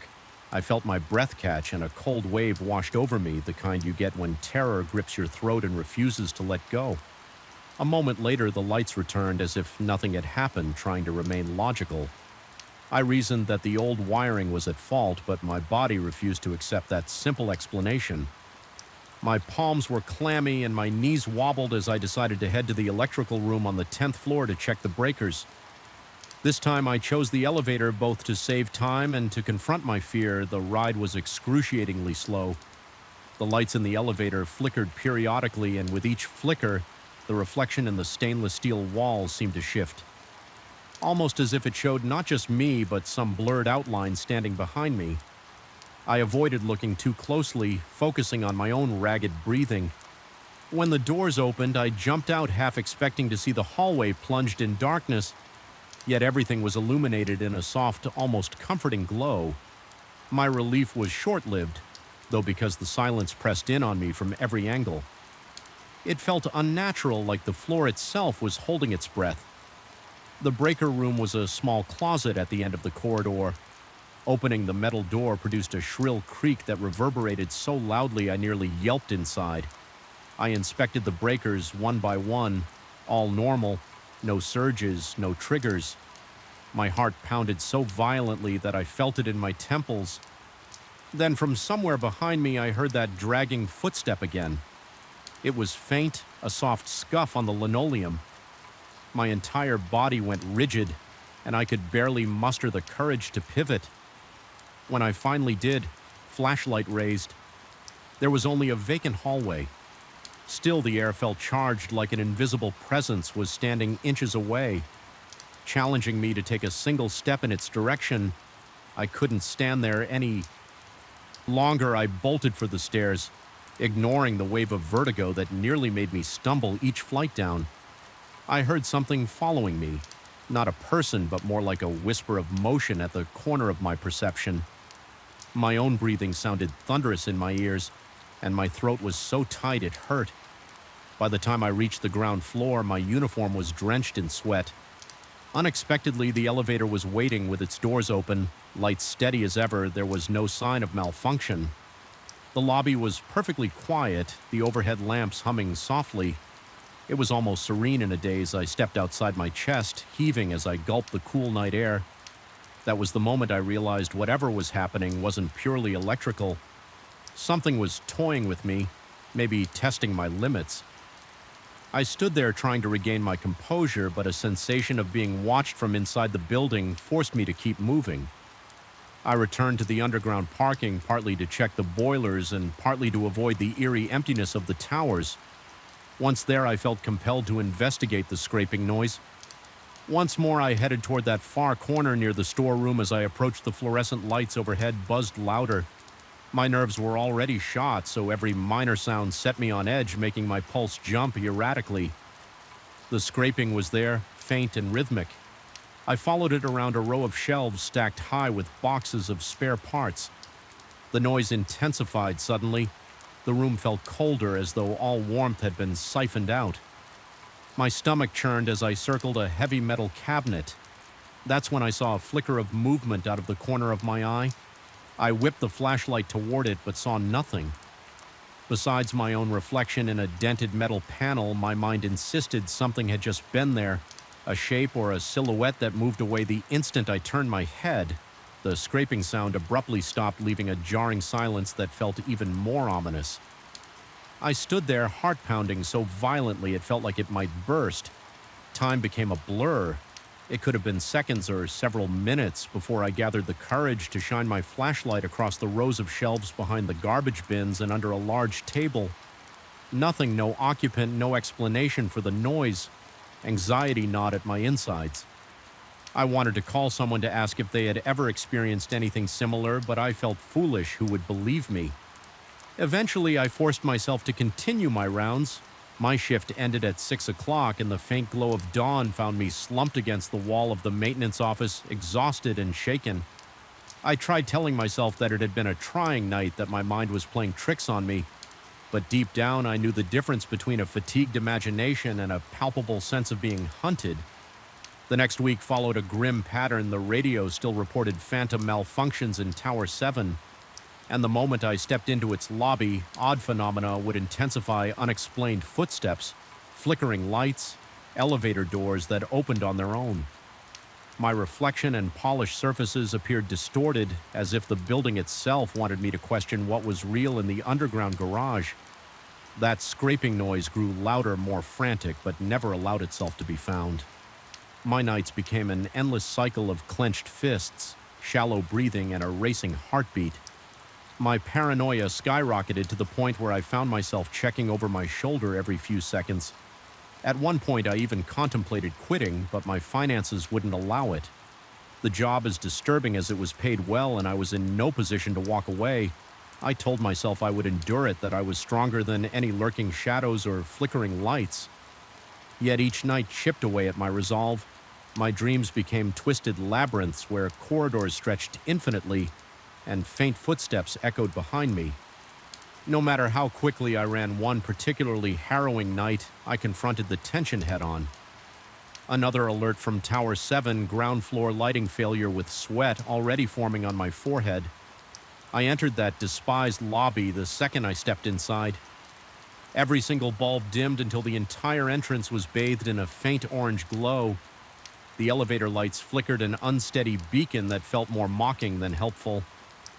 I marched across the lobby, heart hammering, determined to reset whatever breaker had tripped. That's when I caught sight of my reflection in the elevator's mirrored interior. There was the shape again, a blur behind me. I spun around instantly, but the space was empty. It felt like the building was breathing, its walls expanding and contracting in quiet anticipation. My instincts screamed at me to run, but I forced myself to pry open the electrical panel in the lobby. Every switch was perfectly set. My hands trembled so badly I could barely keep hold of the flashlight. My stomach twisted and an icy dread rushed up my spine. It was as if the entire building was mocking my attempt to find a logical explanation. Sensing that I was on the verge of losing control, I slammed the panel shut and backed away. I still don't know what compelled me, but I whispered under my breath that I wouldn't be frightened off so easily. The words felt hollow even as I said them. Something in the air shifted, a silent response that made every hair on my arm stand on end without warning. The ceiling lights flared back to full brightness. My vision swam from the sudden glare, and when I blinked it away, everything was just as it should be, quiet still and mildly lit by the overhead fixtures. But my body remained coiled. Adrenaline coursing through every vein, I could practically feel my heart thudding against my ribs. In that moment, I understood that whatever presence haunted Tower 7, be it a trick of my mind or something far more tangible, thrived on my fear. It slithered through the empty corridors, lurked in the corners of the parking garage, and whispered through the flicker of the fluorescent lamps, and it wouldn't stop. Not as long as I was there. The revelation was as chilling as it was sobering at the end of that shift. I left the building just as the sky began to lighten. My muscles felt drained and a headache throbbed behind my eyes. Yet I had survived another night. A cold breeze blew across the lot, and for a moment I looked up at Tower 7's facade. The windows reflected the dawn, revealing nothing. Still, I sensed the building was watching me just as intently as I watched it. I wish I could say I made a decisive choice that morning to quit or to confront the phenomenon once and for all. Instead, I found myself in a stalemate bound by financial necessity, yet burdened with an unshakable dread. The unseen presence in Tower 7 knew me, now recognized my routine, understood my weaknesses. Each time I swipe my keycard at midnight, I feel its attention snap to me, waiting to escalate this twisted game. I don't know how this ends. Maybe the building eventually reveals a deeper truth. Maybe it's just my mind unraveling from the strain of working alone in the dead of night. All I can say for sure is that something out there, a scraping in the dark, a flicker in the hallway, a breath against my neck has taken root in my nights. And every time my radio crackles with a new alert for Tower 7, I can't stifle the nauseating churn in my gut. Yet I always go, because for now I have no choice, and because sometimes surviving the night is the only way to make it to the next dawn, even if that dawn brings no comfort at all. I woke to the sound of something scratching on glass, a faint drawn-out scrape that seemed to resonate from inside my own mind. My heart gave a start, thudding dully against my ribcage, as I realized it was coming from the bedroom window. I sat up, my breath-shallow eyes darting toward the pale rectangle of moonlight. Nothing moved, yet the darkness felt alive, brimming with an electric tension that weighed heavily in the room. I could swear I sensed the presence of someone or something peering in that single moment. A suffocating hush broken only by my uneven breathing marked the beginning of my descent into a terror I never expected to witness outside of nightmares. Even now, I'm not sure which detail truly triggered this unease. Perhaps it was the bizarre phone call several weeks prior, or maybe it was the quiet but unshakable feeling that I was being watched. All I know is that my life began to twist into a slow-moving horror the instant my phone buzzed at 3 a.m, revealing my best friend's name on the screen. He had always been the practical one between the two of us, never prone to flights of fancy or superstitions. So when I answered that night, still half awake and disoriented, his urgent tone rooted me to the spot. He told me abruptly, and without much clarity, that I shouldn't leave my home under any circumstances. At that time, his voice trembled with an intensity I had never heard before. Not even when we went through stressful situations in college. It felt like an order coming through gritted teeth. Then just as quickly as the call had started, he ended it. Leaving my ears ringing with that final click in the morning, I discovered that the stretch of road where I usually park my car suffered a severe electrical short. Loose wiring arced along the pavement for a good half hour, igniting small flares of sparks had I been near my vehicle at that exact moment. Maybe leaving for some errand, it might have ended with injuries or at least significant damage. Instead, I remained safe in bed. The coincidence was striking enough, but even more disturbing was how my friend insisted he had never made that call. He remembered no dreams, no involuntary actions, nothing in all the years I'd known him. I had never encountered a single instance of sleepwalking or odd behavior. Yet there I was holding my phone's call log as proof that something had compelled him to contact me at an ungodly hour. I should have left it at that. A strange, inexplicable event that ultimately saved me from trouble, but I couldn't shake the feeling that I had brushed against something beyond the ordinary. The rational side of me, a man who liked to see the world in black and white, found itself challenged. My nerves, usually calm, refused to settle. Although I tried to push it to the back of my mind, I began to sense a low-grade anxiety twisting inside my chest, surfacing every time I saw a phone at night or caught a glimpse of an unfamiliar figure at the end of the block. Things started small, barely noticeable flickers of stranges that might be brushed off as paranoid illusions. One evening as I washed dishes, I heard a soft crackling sound behind me. It reminded me of a bad radio transmission like whispering static. I turned off the faucet and listened intently, but the noise vanished, leaving me with a dripping sink. Another time, while brushing my teeth, I sensed a presence just outside the bathroom door. The floorboards gave a faint creak enough to make my pulse leap into my throat, but I found no one there. Rational explanations sprang to mind, pipes settling temperature shifts in the wood, but those thoughts felt hollow. It was almost as though my home had become a conduit for some intangible force.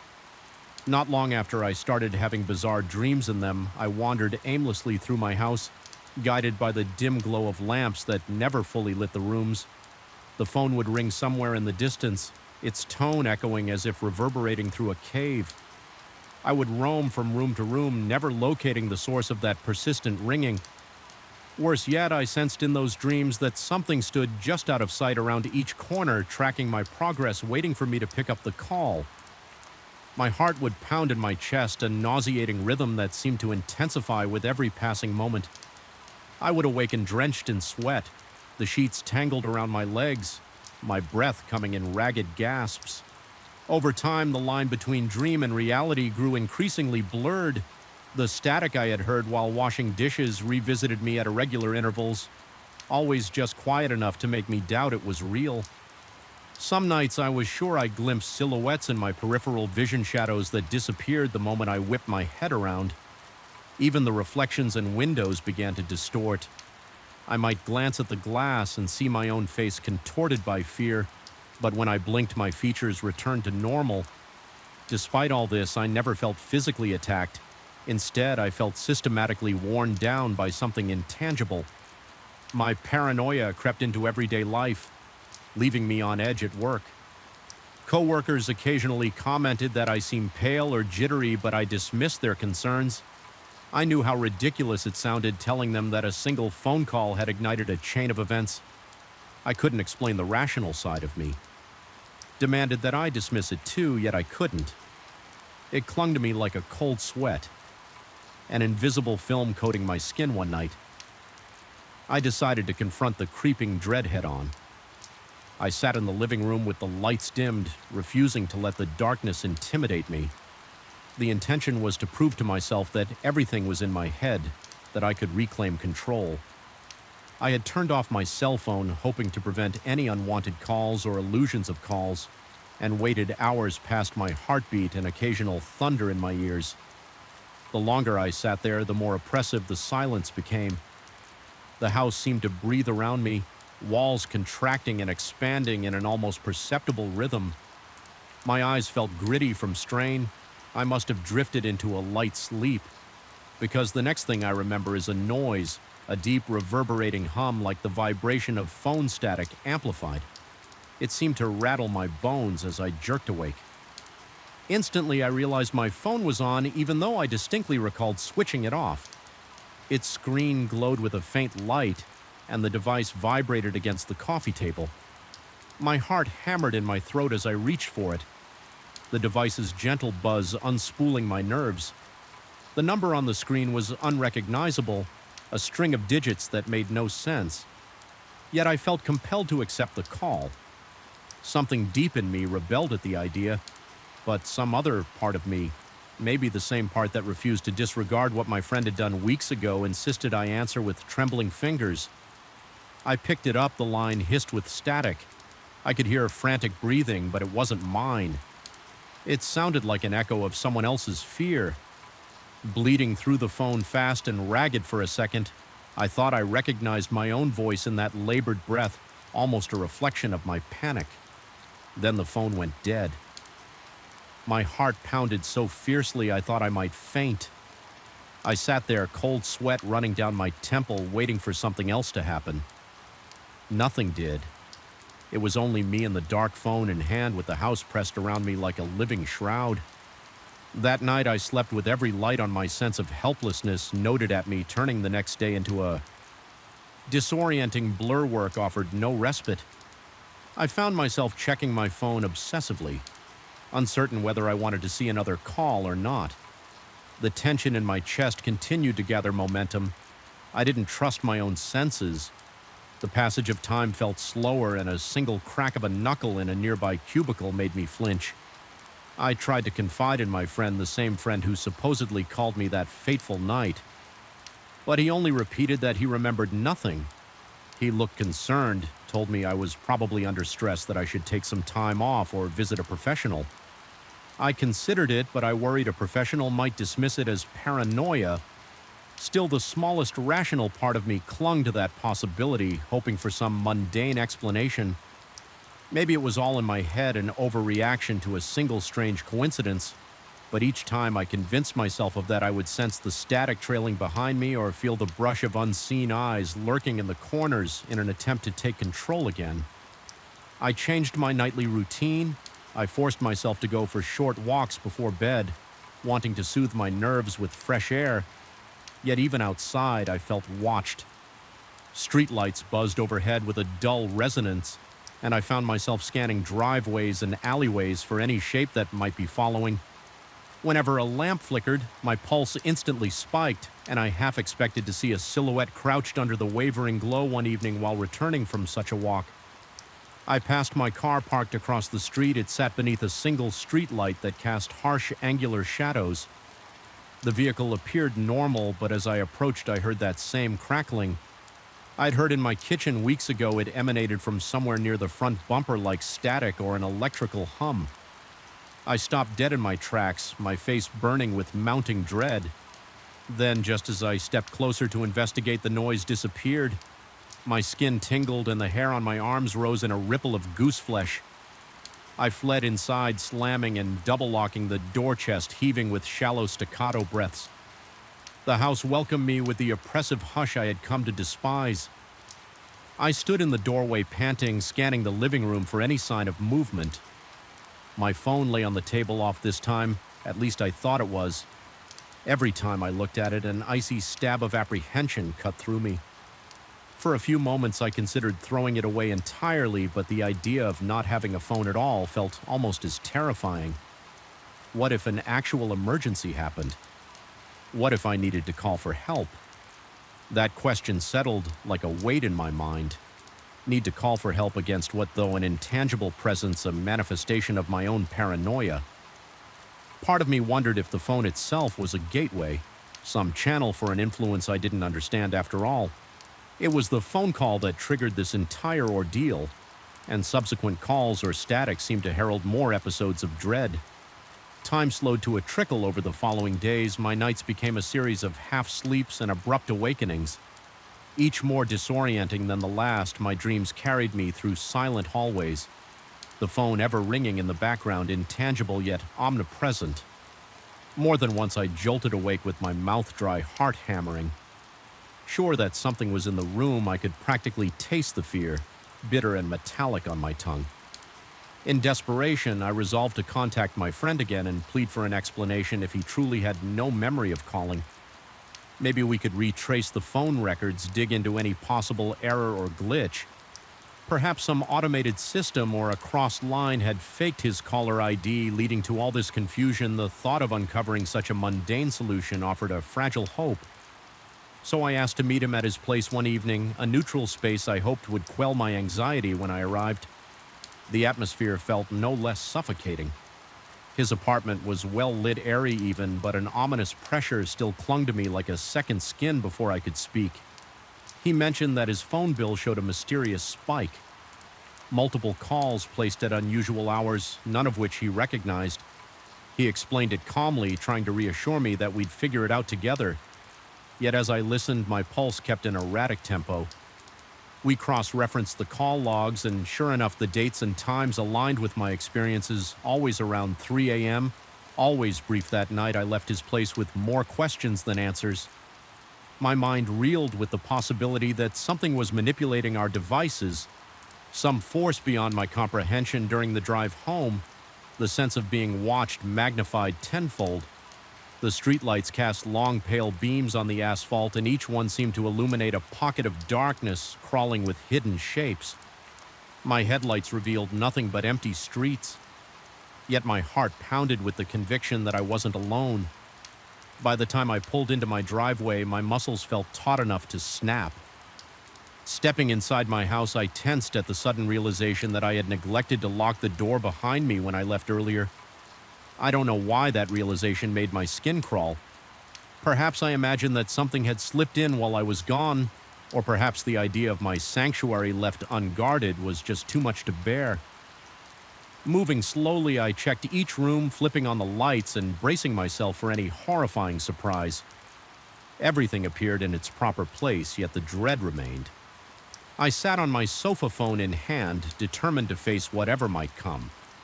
Eventually, I noticed the faint hum again, a current of static so subtle I wasn't sure if it was real or a product of my exhausted mind. My vision blurred at the edges as adrenaline surged through my veins. For a moment, I forgot how to breathe, my chest tight with panic. The phone grew warm in my hand as if it had a pulse. I fought the urge to fling it across the room instead. I stared at it, waiting. Then the screen flickered, cutting through the darkness. With a sudden glow, the device vibrated, no number displayed this time. Just a shapeless distortion of pixels. My heart thundered, and I felt every beat hammering in my eardrums without waiting. I rejected the call, pressing the button so hard my thumb went numb. The phone went silent. The oppressive static vanished. I found myself in a hush so deep I could hear my own heartbeat echoing in my head. For a few seconds I thought it was over, that I had broken the cycle, but as I stared into the dark, an overwhelming sense of presence weighed down on me. My vision seemed to tunnel. My breath came in short. Desperate gulps, a cold dread spread through my limbs, anchoring me to the spot. The silence turned unbearable, as if the space around me held its breath. Then the phone in my grasp felt unnaturally heavy, and I realized that perhaps I had merely severed the connection, not banished whatever lurked behind it. That was when I felt the shift in the air, like a slow, invisible wave of pressure passing through the room. My peripheral vision caught a flicker, a fleeting distortion against one wall, like heat rising off asphalt in the summer. I couldn't make out a shape, only a sense of dislocation. My mind struggled to process it, teetering on the edge of rational thought. Every hair on my body stood on end and chills crawled across my spine. I squeezed my eyes shut, trembling, trying to will it away when I opened them again. The distortion was gone, yet the feeling persisted. A sensation that something stood mere inches behind me, out of sight. I refused to turn around my breath. Now shallow gasps that left my lungs burning. I sat motionless, phone still in hand, trapped in an impasse between fear and determination. Eventually, the suffocating pressure eased, though it never vanished completely once my heartbeat steadied. I glanced around the silent room. Nothing stirred. It's been days since that incident, and I haven't received any further calls. My phone logs remain empty, as if the unknown force has retreated still every time I see a phone. My stomach knots with the memory of that static and the eerie breathing on the line. I cannot shake the conviction that in answering that call weeks ago, I invited a presence into my life, something that fed on my fear and confusion, though it seems to have withdrawn. I sense it watching from the periphery, waiting for the moment I let my guard down again. I now keep my phone on silent most nights, half hoping never to hear its ring again. Yet I also find myself listening intently for the faintest vibration, torn between relief and dread. In the quiet moments before dawn, I sometimes catch myself straining to hear that crackling static or a distant ring. And in those moments, my pulse races and my breath quickens, as though the darkness itself is about to come alive. Once more, I've learned to accept that some warnings defy explanation, that a person can transmit a message without conscious will, compelled by forces we can't name. I no longer dismiss those fleeting premonitions. Something out there tried to protect me, or perhaps tried to lure me. Using a friend's voice as bait, I survived this ordeal without harm, but not unscathed. The house still feels different, as though the walls have soaked up my terror, and every time I glance at my phone, I brace myself for that gut-wrenching buzz, the one that tore open my reality and exposed me to a darkness I wish I could unsee. I can't claim to know what truly happened or if it might happen again. All I can do is stand guard against the unknown that may yet lie dormant in the silent hours of the night. I escape it by staying alert, by refusing to answer calls I cannot trace, by trusting that strange sixth sense that flares when something is amiss. But the memory lingers throbbing beneath my consciousness, a reminder that some boundaries are perilously thin, and one phone call can be enough to let the darkness in. I felt the unease pressing in on me the moment I stepped into the hospital lobby for my night shift. The air was too still, too stale, as though it carried the weight of countless secrets. Fluorescent lights buzzed overhead, casting an unforgiving glare on every scuffed tile and chipped bit of paint. My heart pounded harder than usual, a nagging sense of dread gnawing at me, even before I took my seat behind the main desk. Somehow I already knew that tonight would be different. That was the sort of premonition you never ignored in a place where corridors whispered of silent emergencies and restless energies. Yet I couldn't shake off the feeling of being watched. It wasn't rational, and I tried to bury it under routine tasks, rechecking schedules, scanning charts, preparing medication lists. But that prickling tension never left it.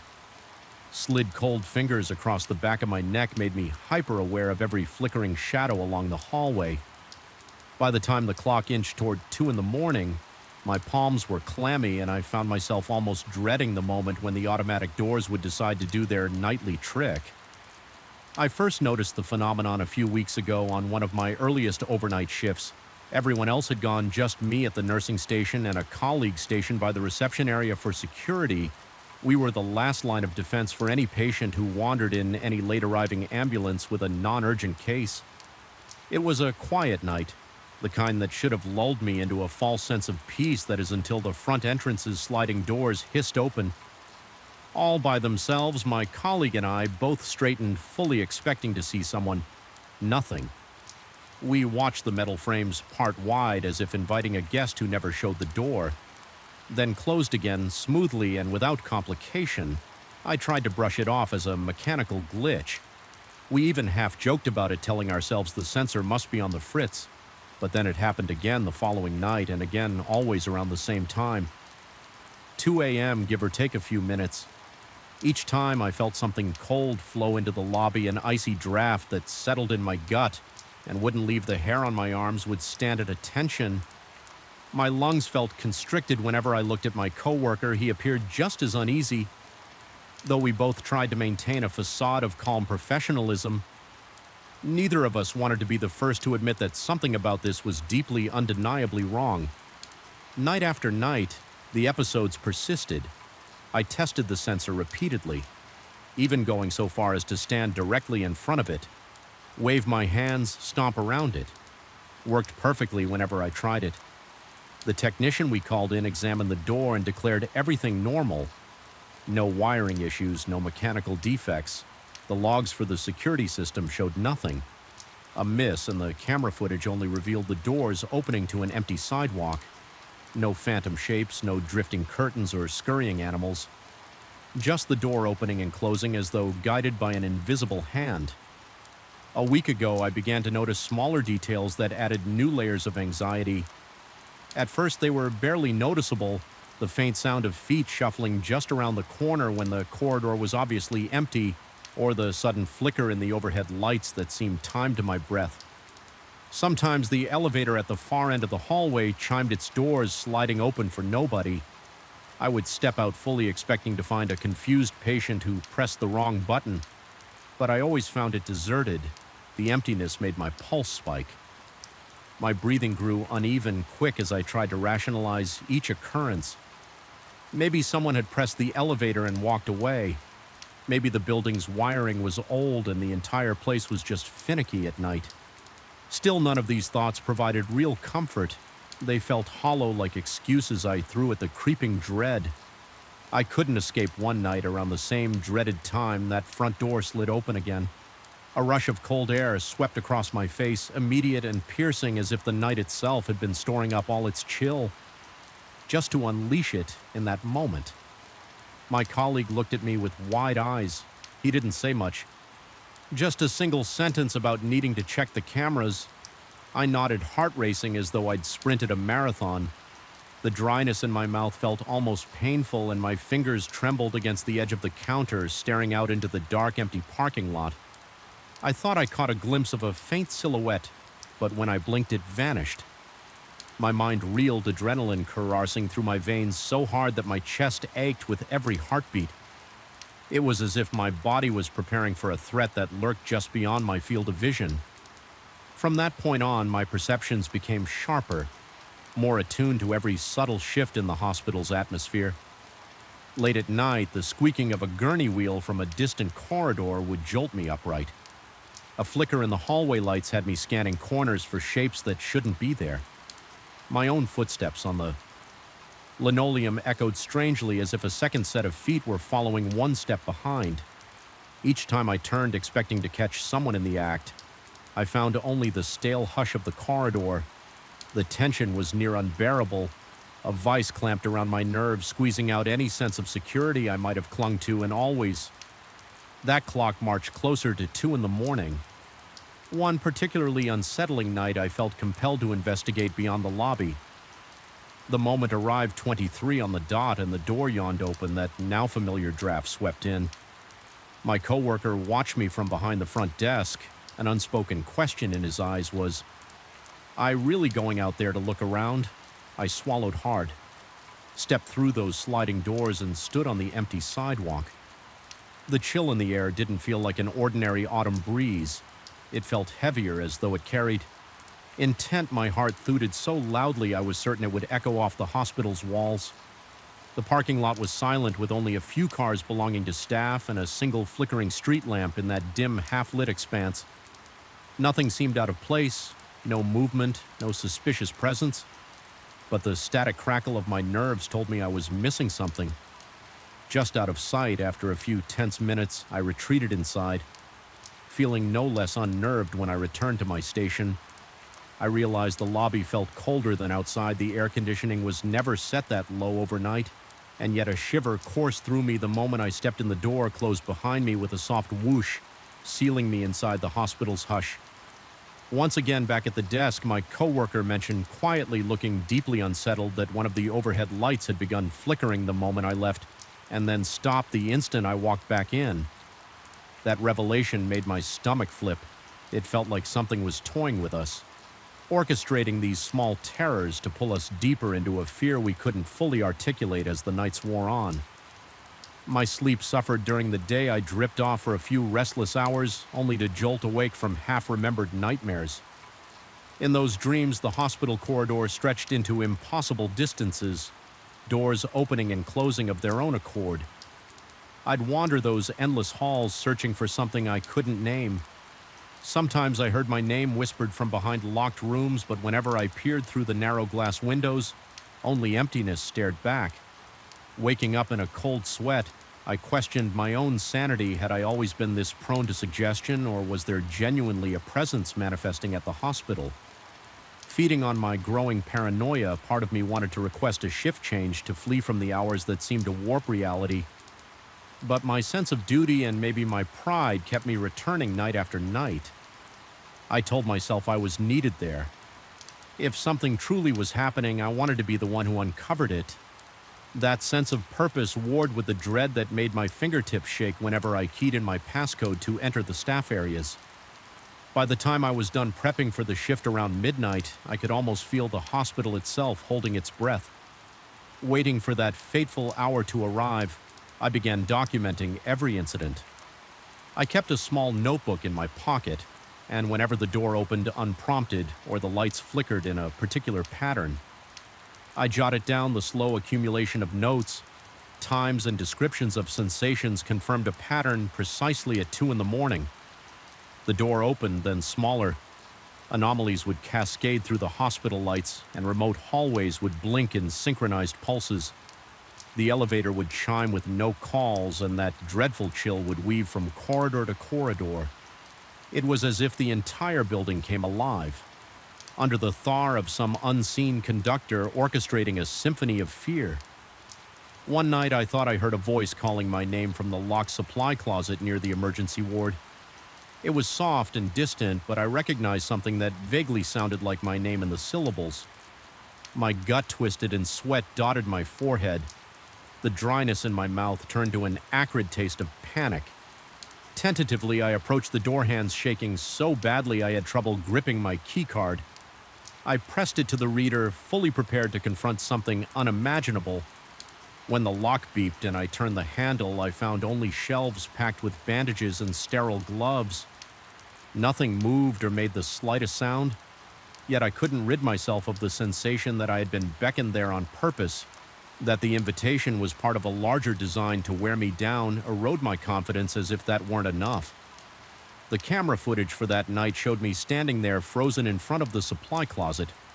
For almost 2 full minutes, I didn't recall being in such a trance, but apparently I'd stood motionless for quite some time before opening the door. My colleague told me through hushed words that he tried calling out to me from down the hall, but I hadn't responded. That discovery made my skin crawl. It was as though a piece of time had been taken from me, or I had been momentarily stuck in some limbo. My rational mind wrestled with the possibility of a brief dissociative state, but how could I explain the voice that drew me there? The final straw came on a particularly quiet weeknight. An absence of any major trauma cases meant the ER was nearly deserted, and the wards had only a handful of inpatients. The entire hospital felt deserted in a way that magnified every small sound into something monstrous. Of course, 2 in the morning arrived like clockwork and the front doors opened. I stood at the desk, bracing for the chill that would inevitably slither across the floor. It came more intense than usual, a cold that bordered on freezing. Then the lights in the lobby began to flicker in a steady pulse like a heartbeat. My own pulse quickened, matching that unnatural rhythm. My breath came in ragged bursts, chest constricting as though the air itself had turned sour. This time I saw something, or thought I did.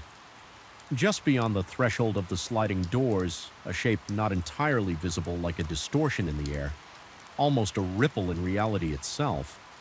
My vision blurred. Sweat beaded down my temple and I could barely swallow. Though I wanted to look away, some morbid fascination kept my eyes glued to that shifting spot. My heart hammered so violently I could hear my pulse roaring in my ears, then just as quickly as it appeared it was gone. The door slid shut with a quiet hiss, leaving me reeling and disoriented. I couldn't ignore this anymore. I left my post and walked deliberately toward those doors, each step feeling heavier than the last. My coworker stood back anxious, but not stopping me as I reached the entrance. The door remained closed, yet the night outside seemed unnaturally dark, as if the parking lot lights had dimmed under the weight of something unseen. My stomach knotted. My eyes strained to discern any shape moving out there. All I perceived was a subtle flicker under the lone street lamp. It was enough to send my mind spiraling.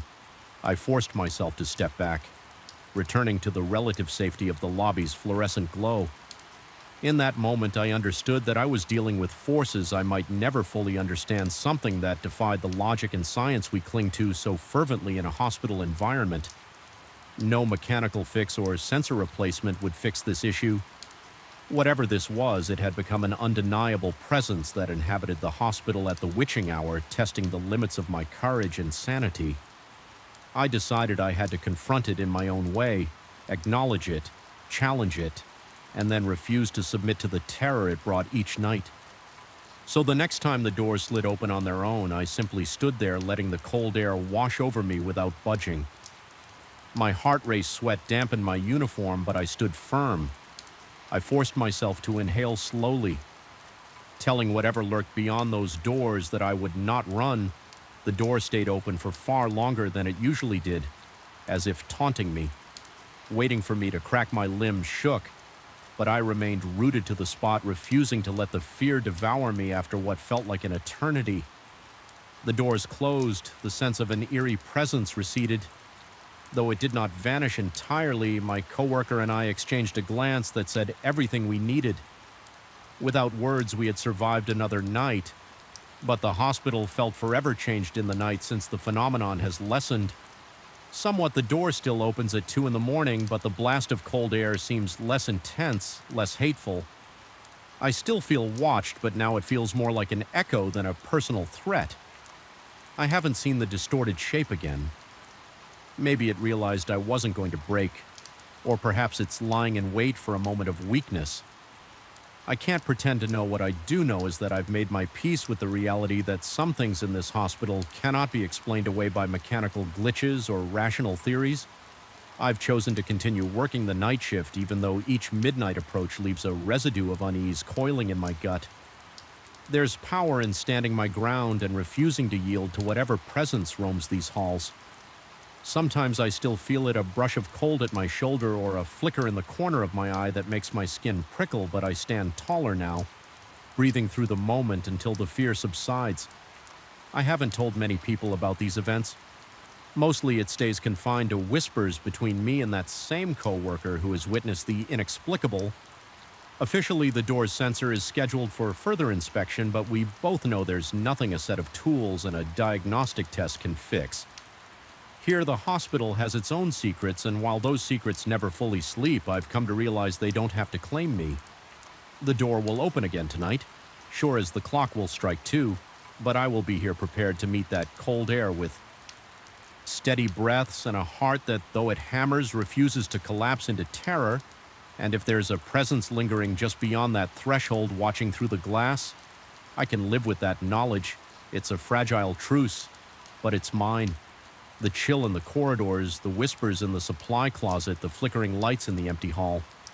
They remind me of a reality stretched thin where perhaps my perception and the hospital's hidden truths intersect. I may never fully understand what's happening, but I understand enough to know that I won't let it break me. My nights remain dark and uneasy, but every new dawn feels like a triumph over whatever crosses that lobby at 2 in the morning.